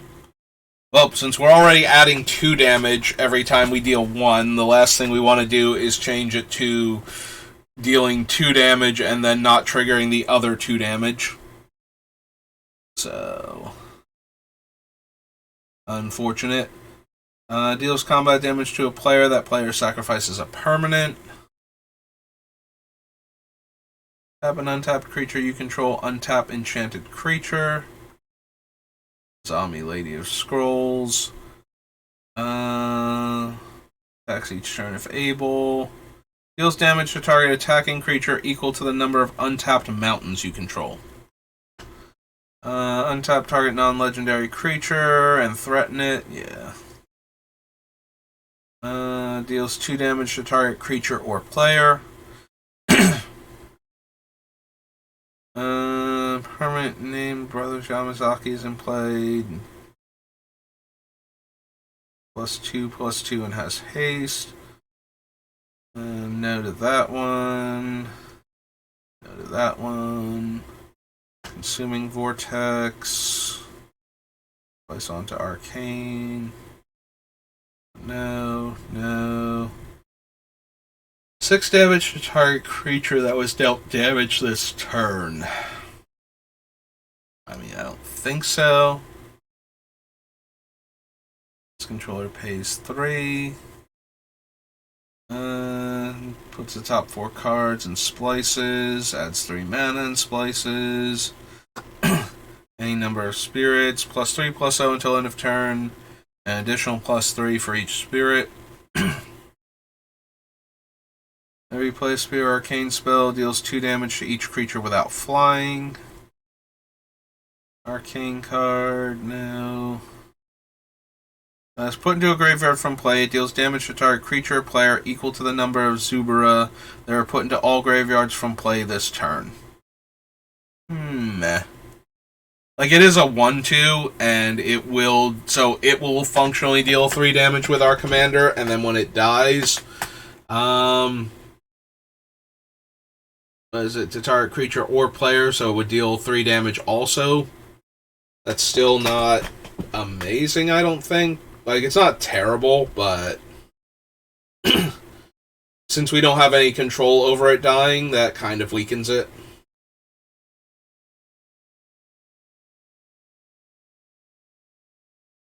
Blocked by spirits. Turn Field of Reality to its owner's hand. Draw a card for each one that was put into the graveyard from play this turn. Tap deals 1 damage to target creature or player. Creature dealt damage by Frostwalker would die. Exile it instead, but it's a 4 mana creature, so I don't think so. 2 damage and splice. 3/3 and equipment. Attacks the first time. Untap it and all samurai you control. Deals 1 damage to target creature that was dealt damage this turn. When that creature is put into the graveyard, flip the initiate and deals 4 damage to target creature that was dealt damage this turn. Yeah, that's barely an upgrade from the regular version of it when we have our commander out, so. Also, it requires them to have already been dealt damage, which is kind of, whatever at this point with the deck. Spirit Arcane spell. Target creature gains flying. No to the Hall. Deals 2 damage to target creature or player. Return Blast to its owner's hand, then discard a card at random. 1 to cast. Is that 4 to equip? As tap, put an aim counter on it, and tap, remove all aim counters from it. Deals damage to target creature or player equal to the number of aim counters removed. No. Destroy target artifact with converted mana cost X. Hinder.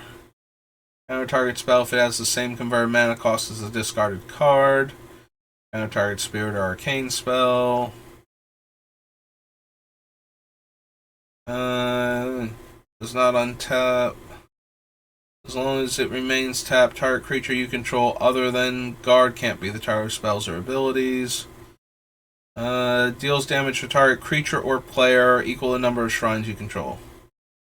So this runs into the same problem as the red enchantment from Apocalypse, in that it is not... Although this one can deal it to players at least, so we can always hit our opponents in the face with it. So maybe that's worth it then. The Sanctuary from Apocalypse couldn't target players, so if there were no other creatures in play, we'd have to target. That's not going to help. We need champions. Kamigawa. So, Honden of Infinite Rage. Infinite Rage. Oops. There we go. The problem is if we put the blue Honden in, then we get to draw extra cards, but we also lose out on damage from this thing.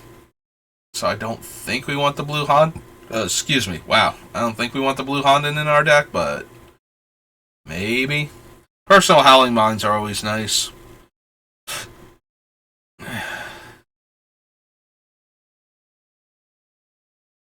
The idol becomes a 4/4.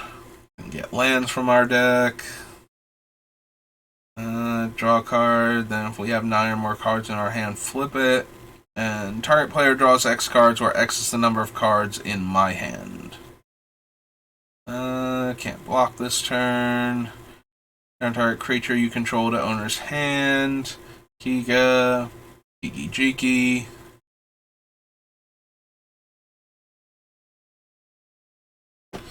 Kumano gets to throw out lightning bolts for 2 mana per activation, and exiles anything he deals damage to. Alright, I'll give Kumano a chance. Kumano, Master, Yamabushi.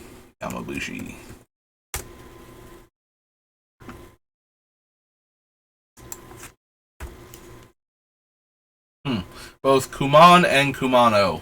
Apparently real words. If a creature dealt damage by it, yeah, okay. 2, this creature gets +1 power until end of turn. Deals damage to a blocking creature. It deals that much damage to each other creature defending player controls.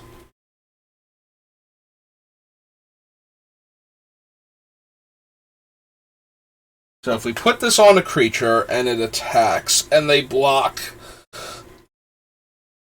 we would deal, assuming it's on one of our 1 power creatures, if we don't pump, we would deal 1 damage to each of their other creatures, and that would trigger our commander to deal 2 more damage.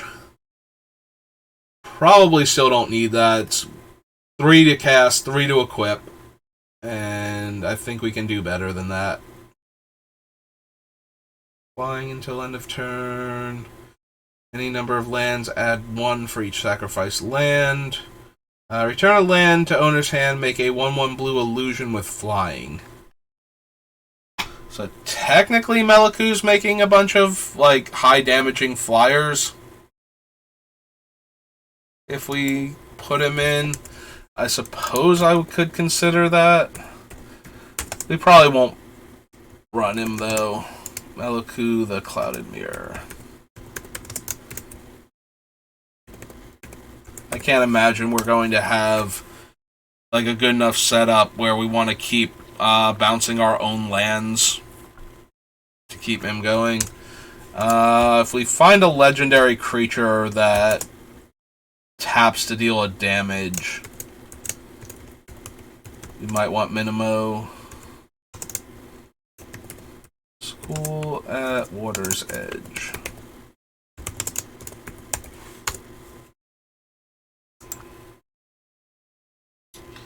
And land card, choose a number greater than 0. Target player reveals their library.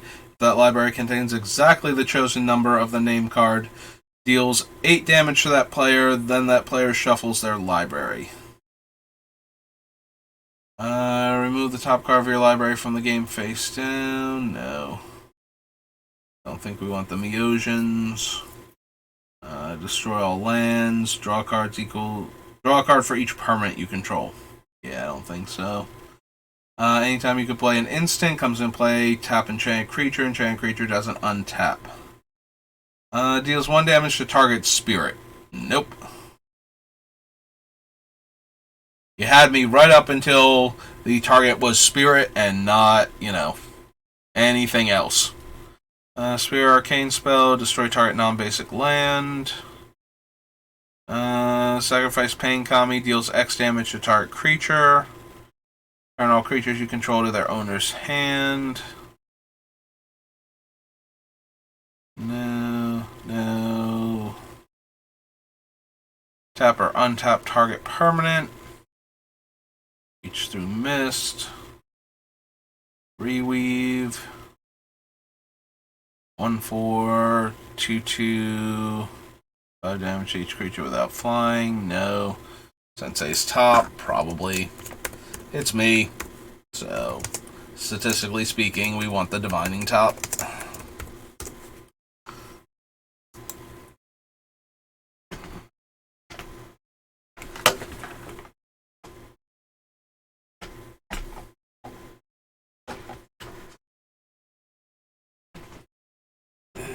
Okay. Move from the game, target instant or sorcery spell that targets you. And copy them.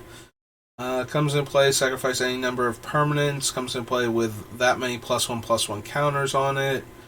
Target legendary creature gains first strike. That would depend entirely on how many 1-power red legends, or how many 1-power legendary creatures we could get.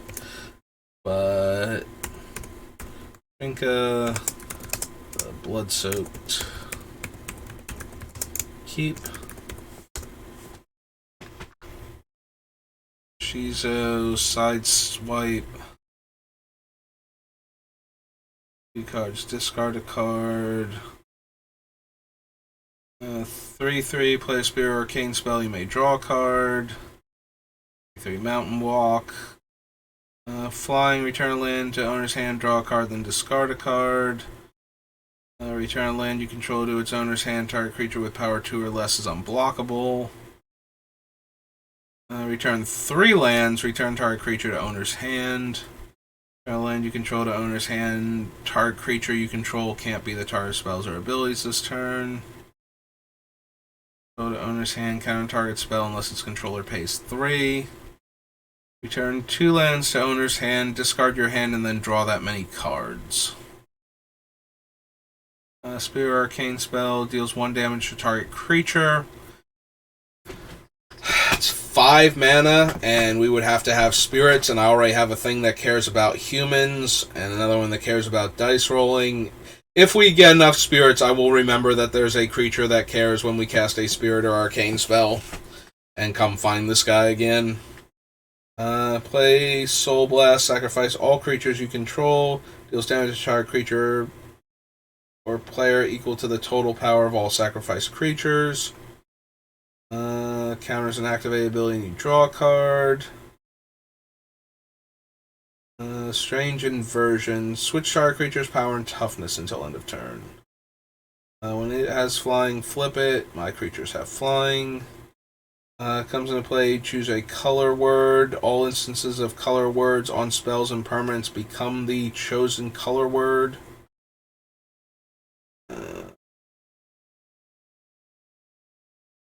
If 5/5 blue dragon spirit, no.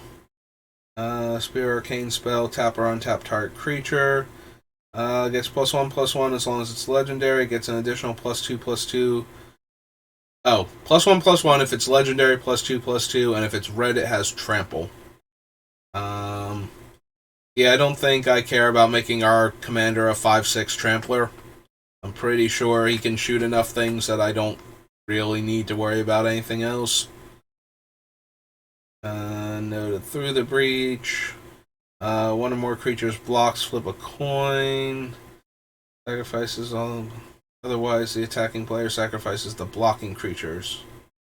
Time stop, no.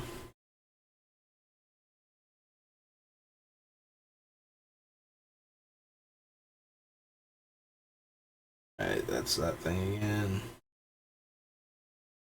Jushi Apprentice, Uba Mask. Uncontrollable Anger, no. No. Gains haste until end of turn. Return 2 lands you control to owner's hand. Copy target instant or sorcery. You may choose new targets. Random 1/1. 3 damage, and if it would die, exile it. Deals 1 damage to each creature. Yeah, no. Land comes into play, deals 2 damage to that land's controller. Think so. Alright, so that was Champions. Up next, Chronicles, Classic, Cold Snap, and then the Commander sets.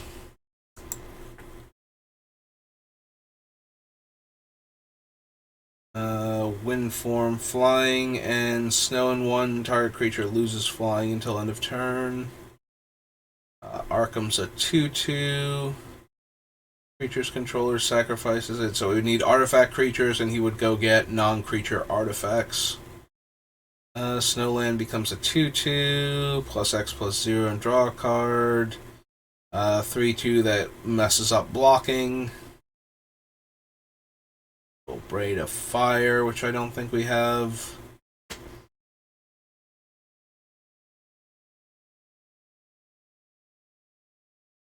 Old Steel Heart, probably not.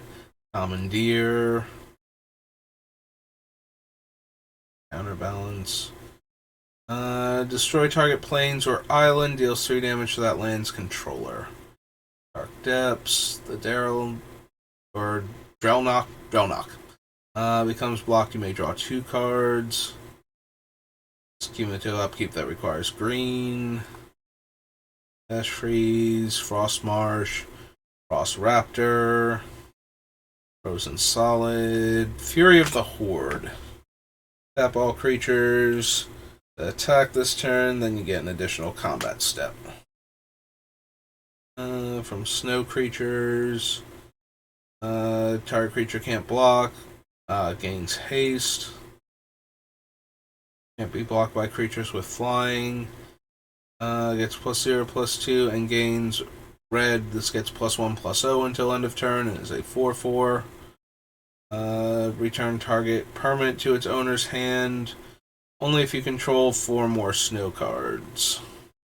Retire artifact or land and recover. Scepter, no. Jockelmander. To sacrifice 5 lands, doesn't untap. Land comes into play, you may untap Jockelmander.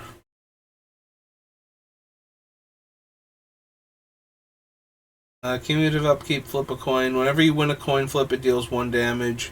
Whenever you lose a coin flip, deals 1 damage to target creature or player of an opponent's choice. That one's kind of weird.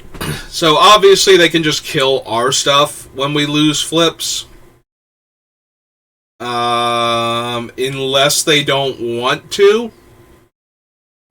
Question mark. Yeah, I think that's too random for us. But it is kind of funny.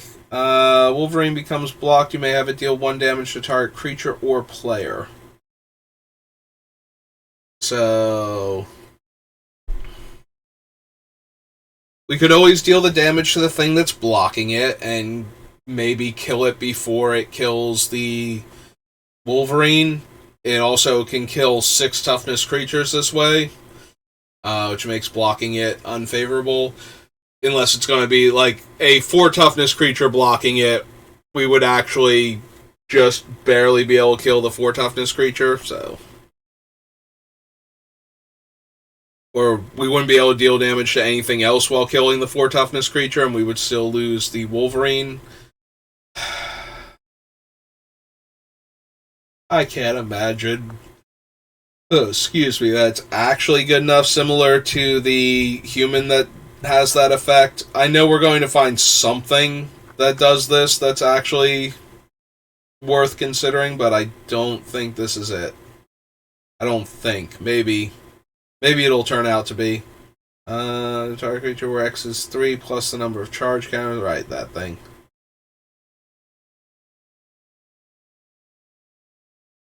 Lightning Serpent. +2, +2.5 haste.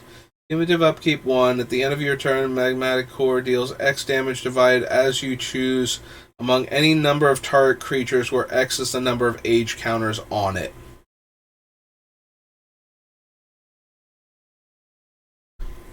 So because it's always dividing the damage, but the problem is eventually we will run out of creatures that we want to deal the damage to. And since it can't hit players, yeah, probably not.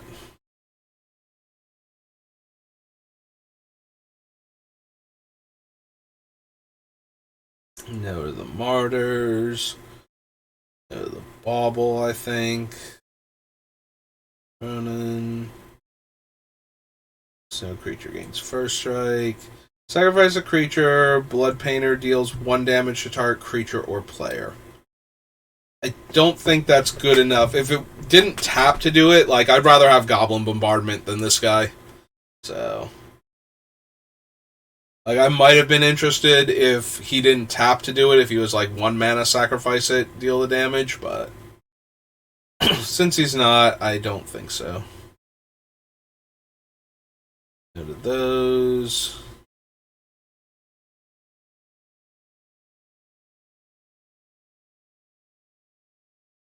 With that.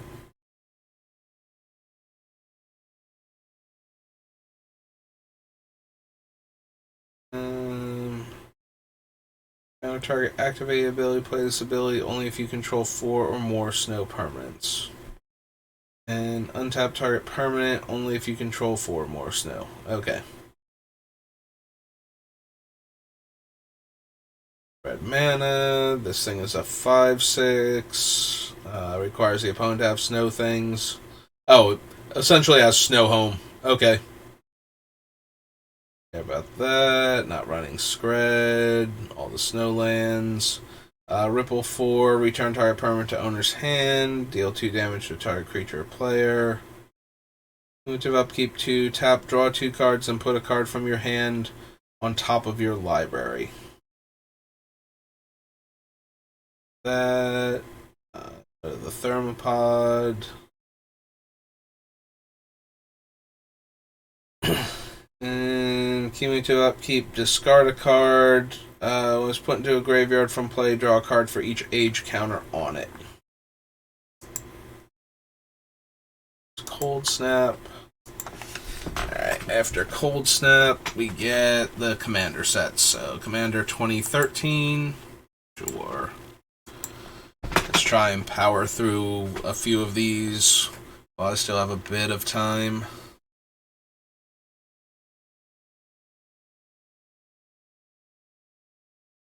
Alright, for some reason I'm thinking I'm in the core sets, but I'm in the Commander sets first. I think I even said core set before when it's actually Commander. So.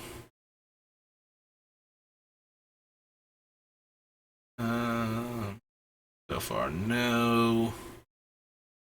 Beginning of your upkeep, choose target non-land permanent you control and up to 2 target non-land permanents you don't control. Destroy one of them at random.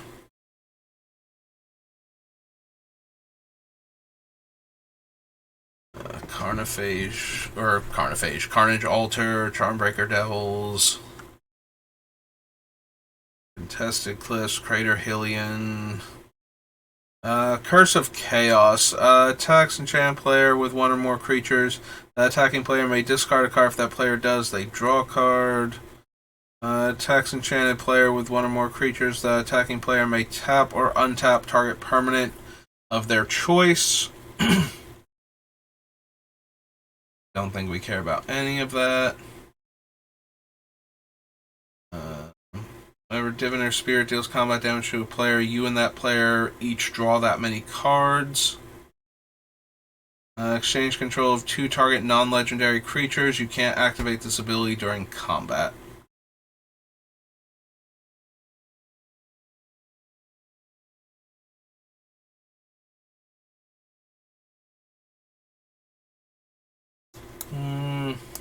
Probably not going to run Echo Mage. Also, we can think about more when we get to Rise of the Eldrazi. Sacrifice it, destroy each permanent with a Doom counter on it.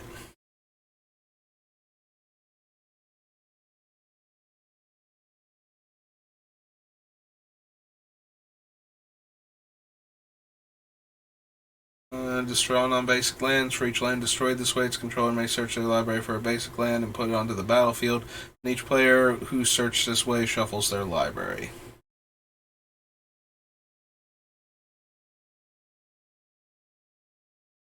Just passed a bunch of cards that will probably make it into the deck when we get to where they actually are in the sets they originally premiered in.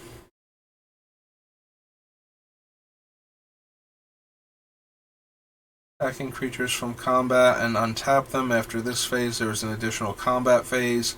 Each of those creatures attacks that combat. If able, they can attack you or a planeswalker you control that combat. 4 damage to target player, 2 damage to each creature, destroy target non-basic land, or each player discards all cards in their hand and then draws that many cards. Probably not.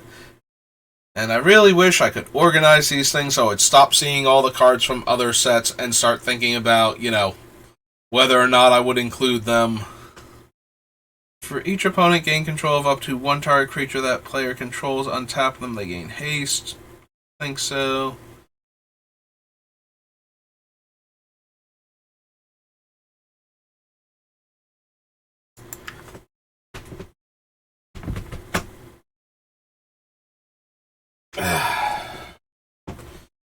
Opal Palace. Add 1 mana. If this mana is spent to cast your commander, it enters the battlefield with a number of +1/+1 counters on it equal to the number of times it's been cast from the command zone this game.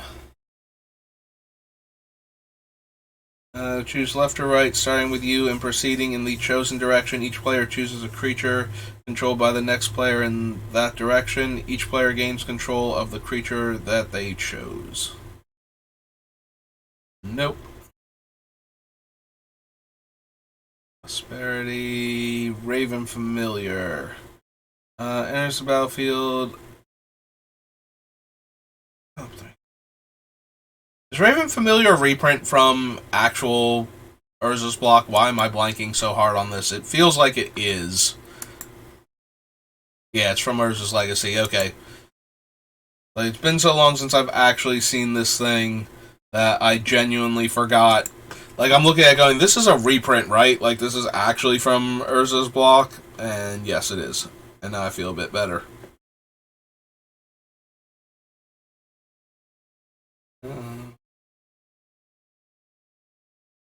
Simic, Skybinding, no. Or at the very least, it's not a new card, so I don't have to actually read it just yet.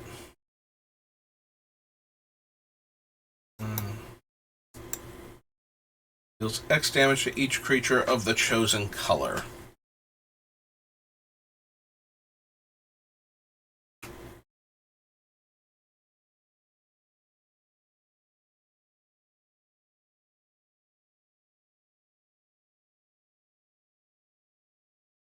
There's a copy of that creature. Each opponent may put a token onto the battlefield that's a copy of that creature. For each opponent who does, I get another token copy of that creature.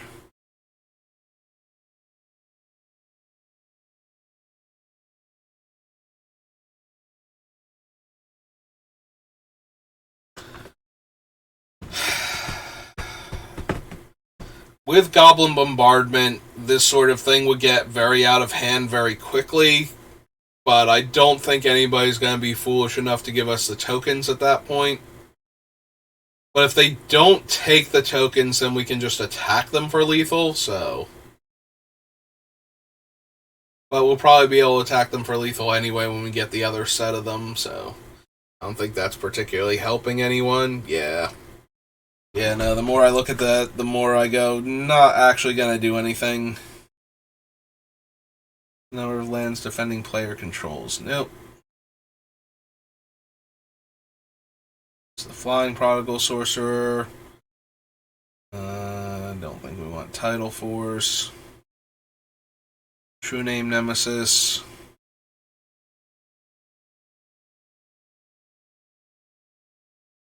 Creature enters the battlefield under our control. Deals damage equal to its power to target creature or player.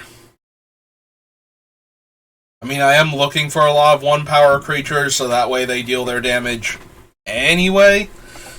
Although Warstorm Surge is a reprint from one of the core sets, I believe, so we can consider it there. Speller ability causes its controller to shuffle their library. That player puts a card from their hand on top of their library. Probably not. Players can't gain life. Deals 4 damage to you. Give your end step. Target opponent chosen at random gains control of Witch Hunt.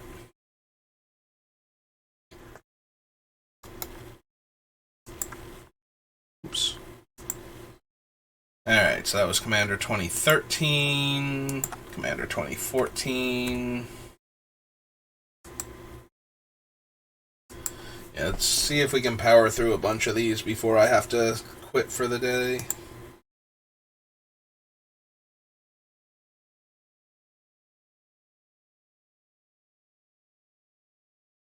Six non-land permanents, no. Can target things with Hexproof and Shroud, no.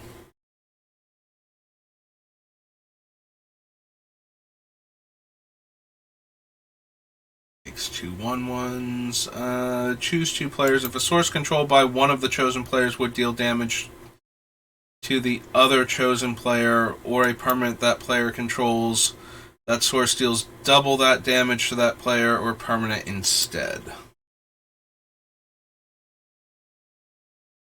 Is okay, not amazing.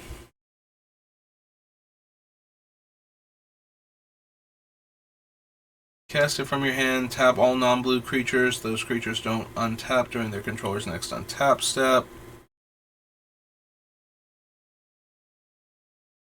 Thodian, Chaos Warp, Concentrate. Yeah, don't really want the Crown of Doom. Cyclonic Rift. See Kraken. Distorting Wave. Non-land permanents owner's hand. Target player gains control of up to 3 target non-attacking creatures until end of turn. Untap those creatures, they block this turn if able. Target player gains control of up to 3 target non-attacking creatures this turn. Untap those creatures, they block this turn if able.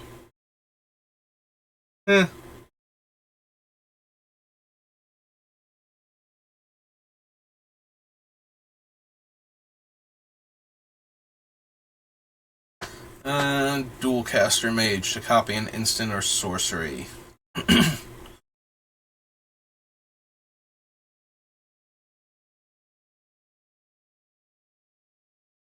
I don't think we need Dulcet Sirens.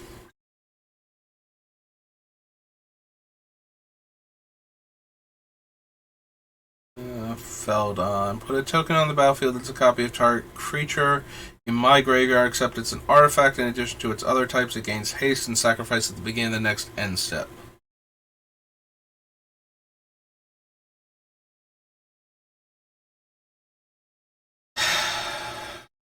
Don't think so.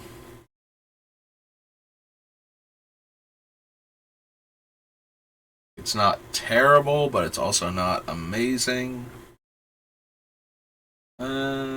We can consider Goblin Welder when we get to Urza's Legacy. We'll also have a better idea of whether or not we would actually want it. Deals X damage divided as you choose among any number of target creatures, where X is the greatest amount of damage dealt by a source to a permanent or player this turn.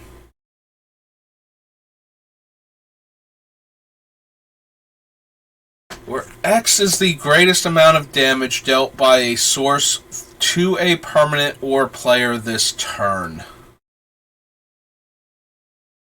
The way we're set up, we deal lots of little things of damage, so that's not going to actually do anything. We would have to use it when somebody else deals a large amount of damage.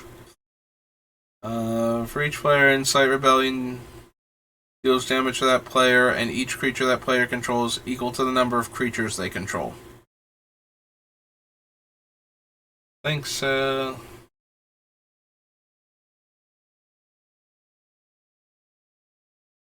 Choose an opponent, you and that player each draw 3. Choose an opponent, untap all lands you control and all lands that player control. Or no.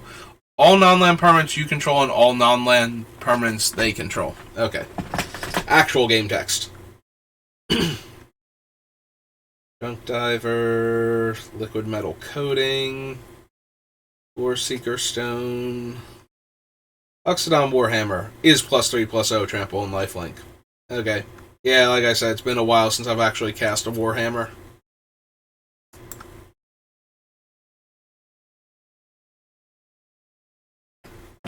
Yeah. Here, Battle Sphere.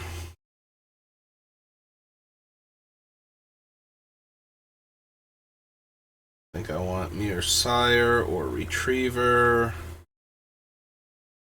Stadium Mirror, Panic Spellbomb, Jester, Lungify, Predator Flagship. That one. Survivors. Turn face up, discard 2 cards, and draw 3 cards.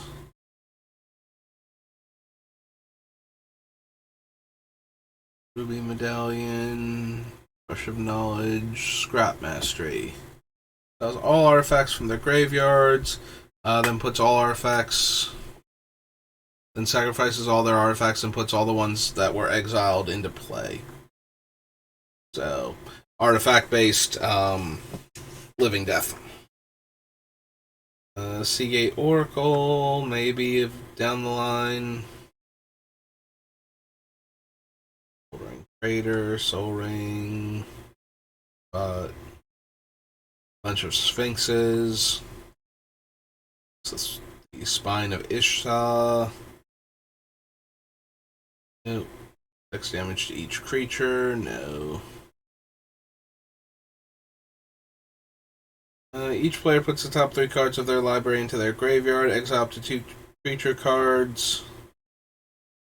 Put into the graveyard this way. Put an XX blue zombie creature token onto the battlefield, where X is the total power of each of the cards exiled this way. 5/5 hexproof. As long as you control your commander, gets +2/+2 and has whenever it becomes blocked, you may draw 2 cards.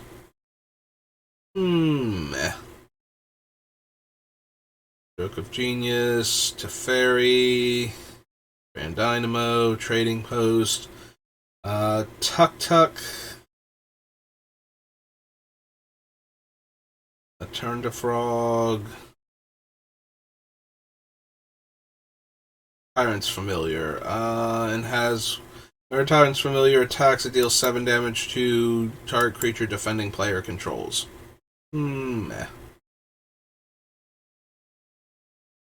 Destroy target non-basic land you don't control and target non-basic land of an opponent's choice you don't control.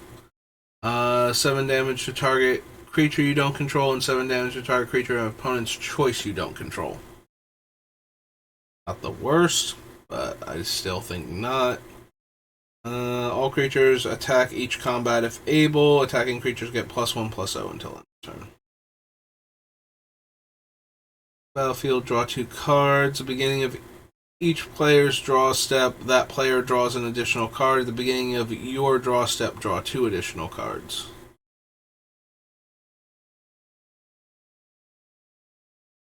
Willbender, Word of Seizing, Worn Power Stone, Worm Coil, and Zoetic Caverns. Alright, so that was 2014. Next up is 2015.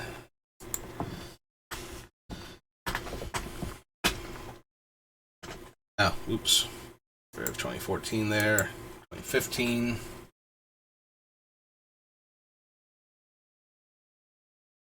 Phew. Getting closer to time for me to have to leave for work, and the eye strain's starting to get to me a little bit, so maybe I'm going to stop on this one. Gain control of target spell, you may choose new targets for it, and if it becomes a permanent, it comes into play under your control. Cast a spell, put the cards in your hand on the bottom of your library in any order, and then draw that many cards. Source opponent controls deals damage to you, sacrifice it, and make a 5/5 dragon token. Biden of Thassa, Blatant Thievery, Bluster Squall. For each other giant. Dargaz. Broodbirth Viper deals combat damage to a player. You may draw a card.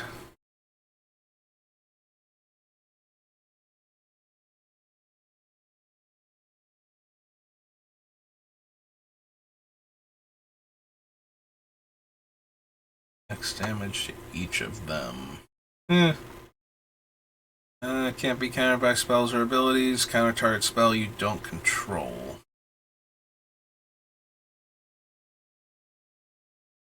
Rolls attack each turn if able. Day of Dragons. Disaster Radius.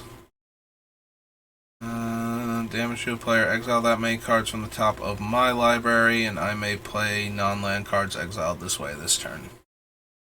Earthquake, Echoing Truth, Epic Experiment,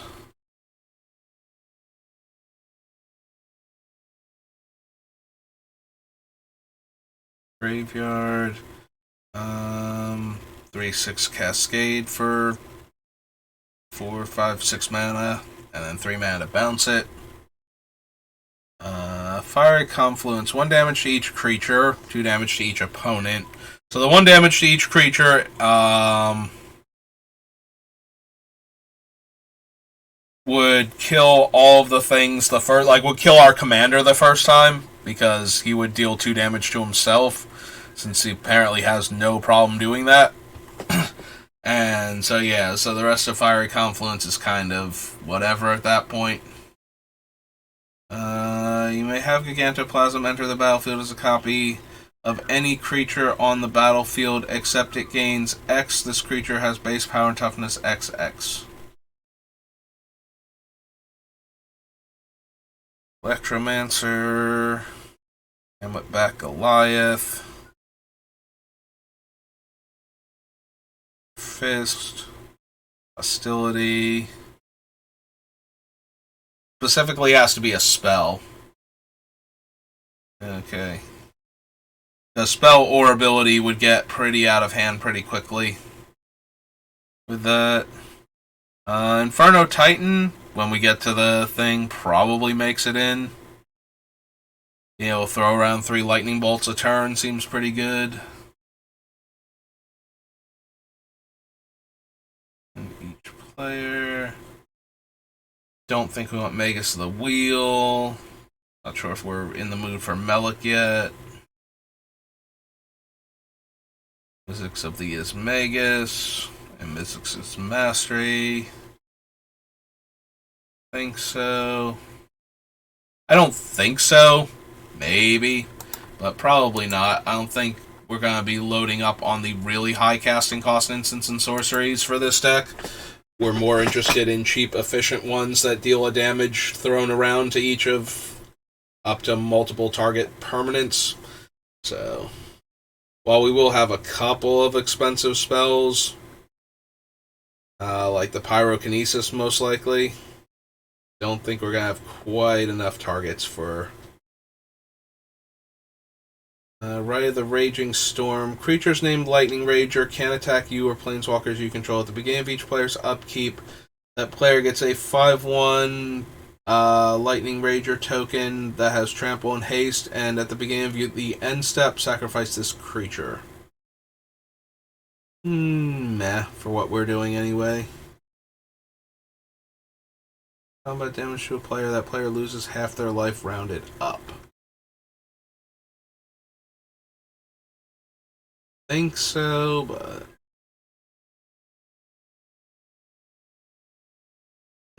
Steam Augury is a reprint, and I don't remember it being particularly good either. I'd have to go back and reread it, but I'm pretty sure I don't like it. Synthetic Destiny. Exile all creatures you control. At the beginning of the next end step, reveal cards from the top of your library until you reveal that many creature cards. Put all of the cards revealed in this way on the battlefield, and shuffle the rest into your library. All the revealed creature cards, and then shuffle the rest back in. So, don't think we need that one. I don't care about Thought Reflection that much. This deck, anyway. Vivid Lands. 5/3 Haste and Myriad. 4 Storm Surge. Word of Seizing. Alright, that's everything. Alright, so this was Core Set, or not Core Set, Commander Set 2015. Yeah. Alright. I think that's all I can do for right now. So we stopped after Commander 2015. Alright, well, we got started on Ghyrson, so we'll pick up from here. Maybe tomorrow before I go into work. Monday's timing is usually if Monday's timing isn't too tight, then Tuesdays usually is. Like one of those 2 days I have to do stuff. Maybe I'll have more time on Monday since it's a holiday. I have to go to the bank.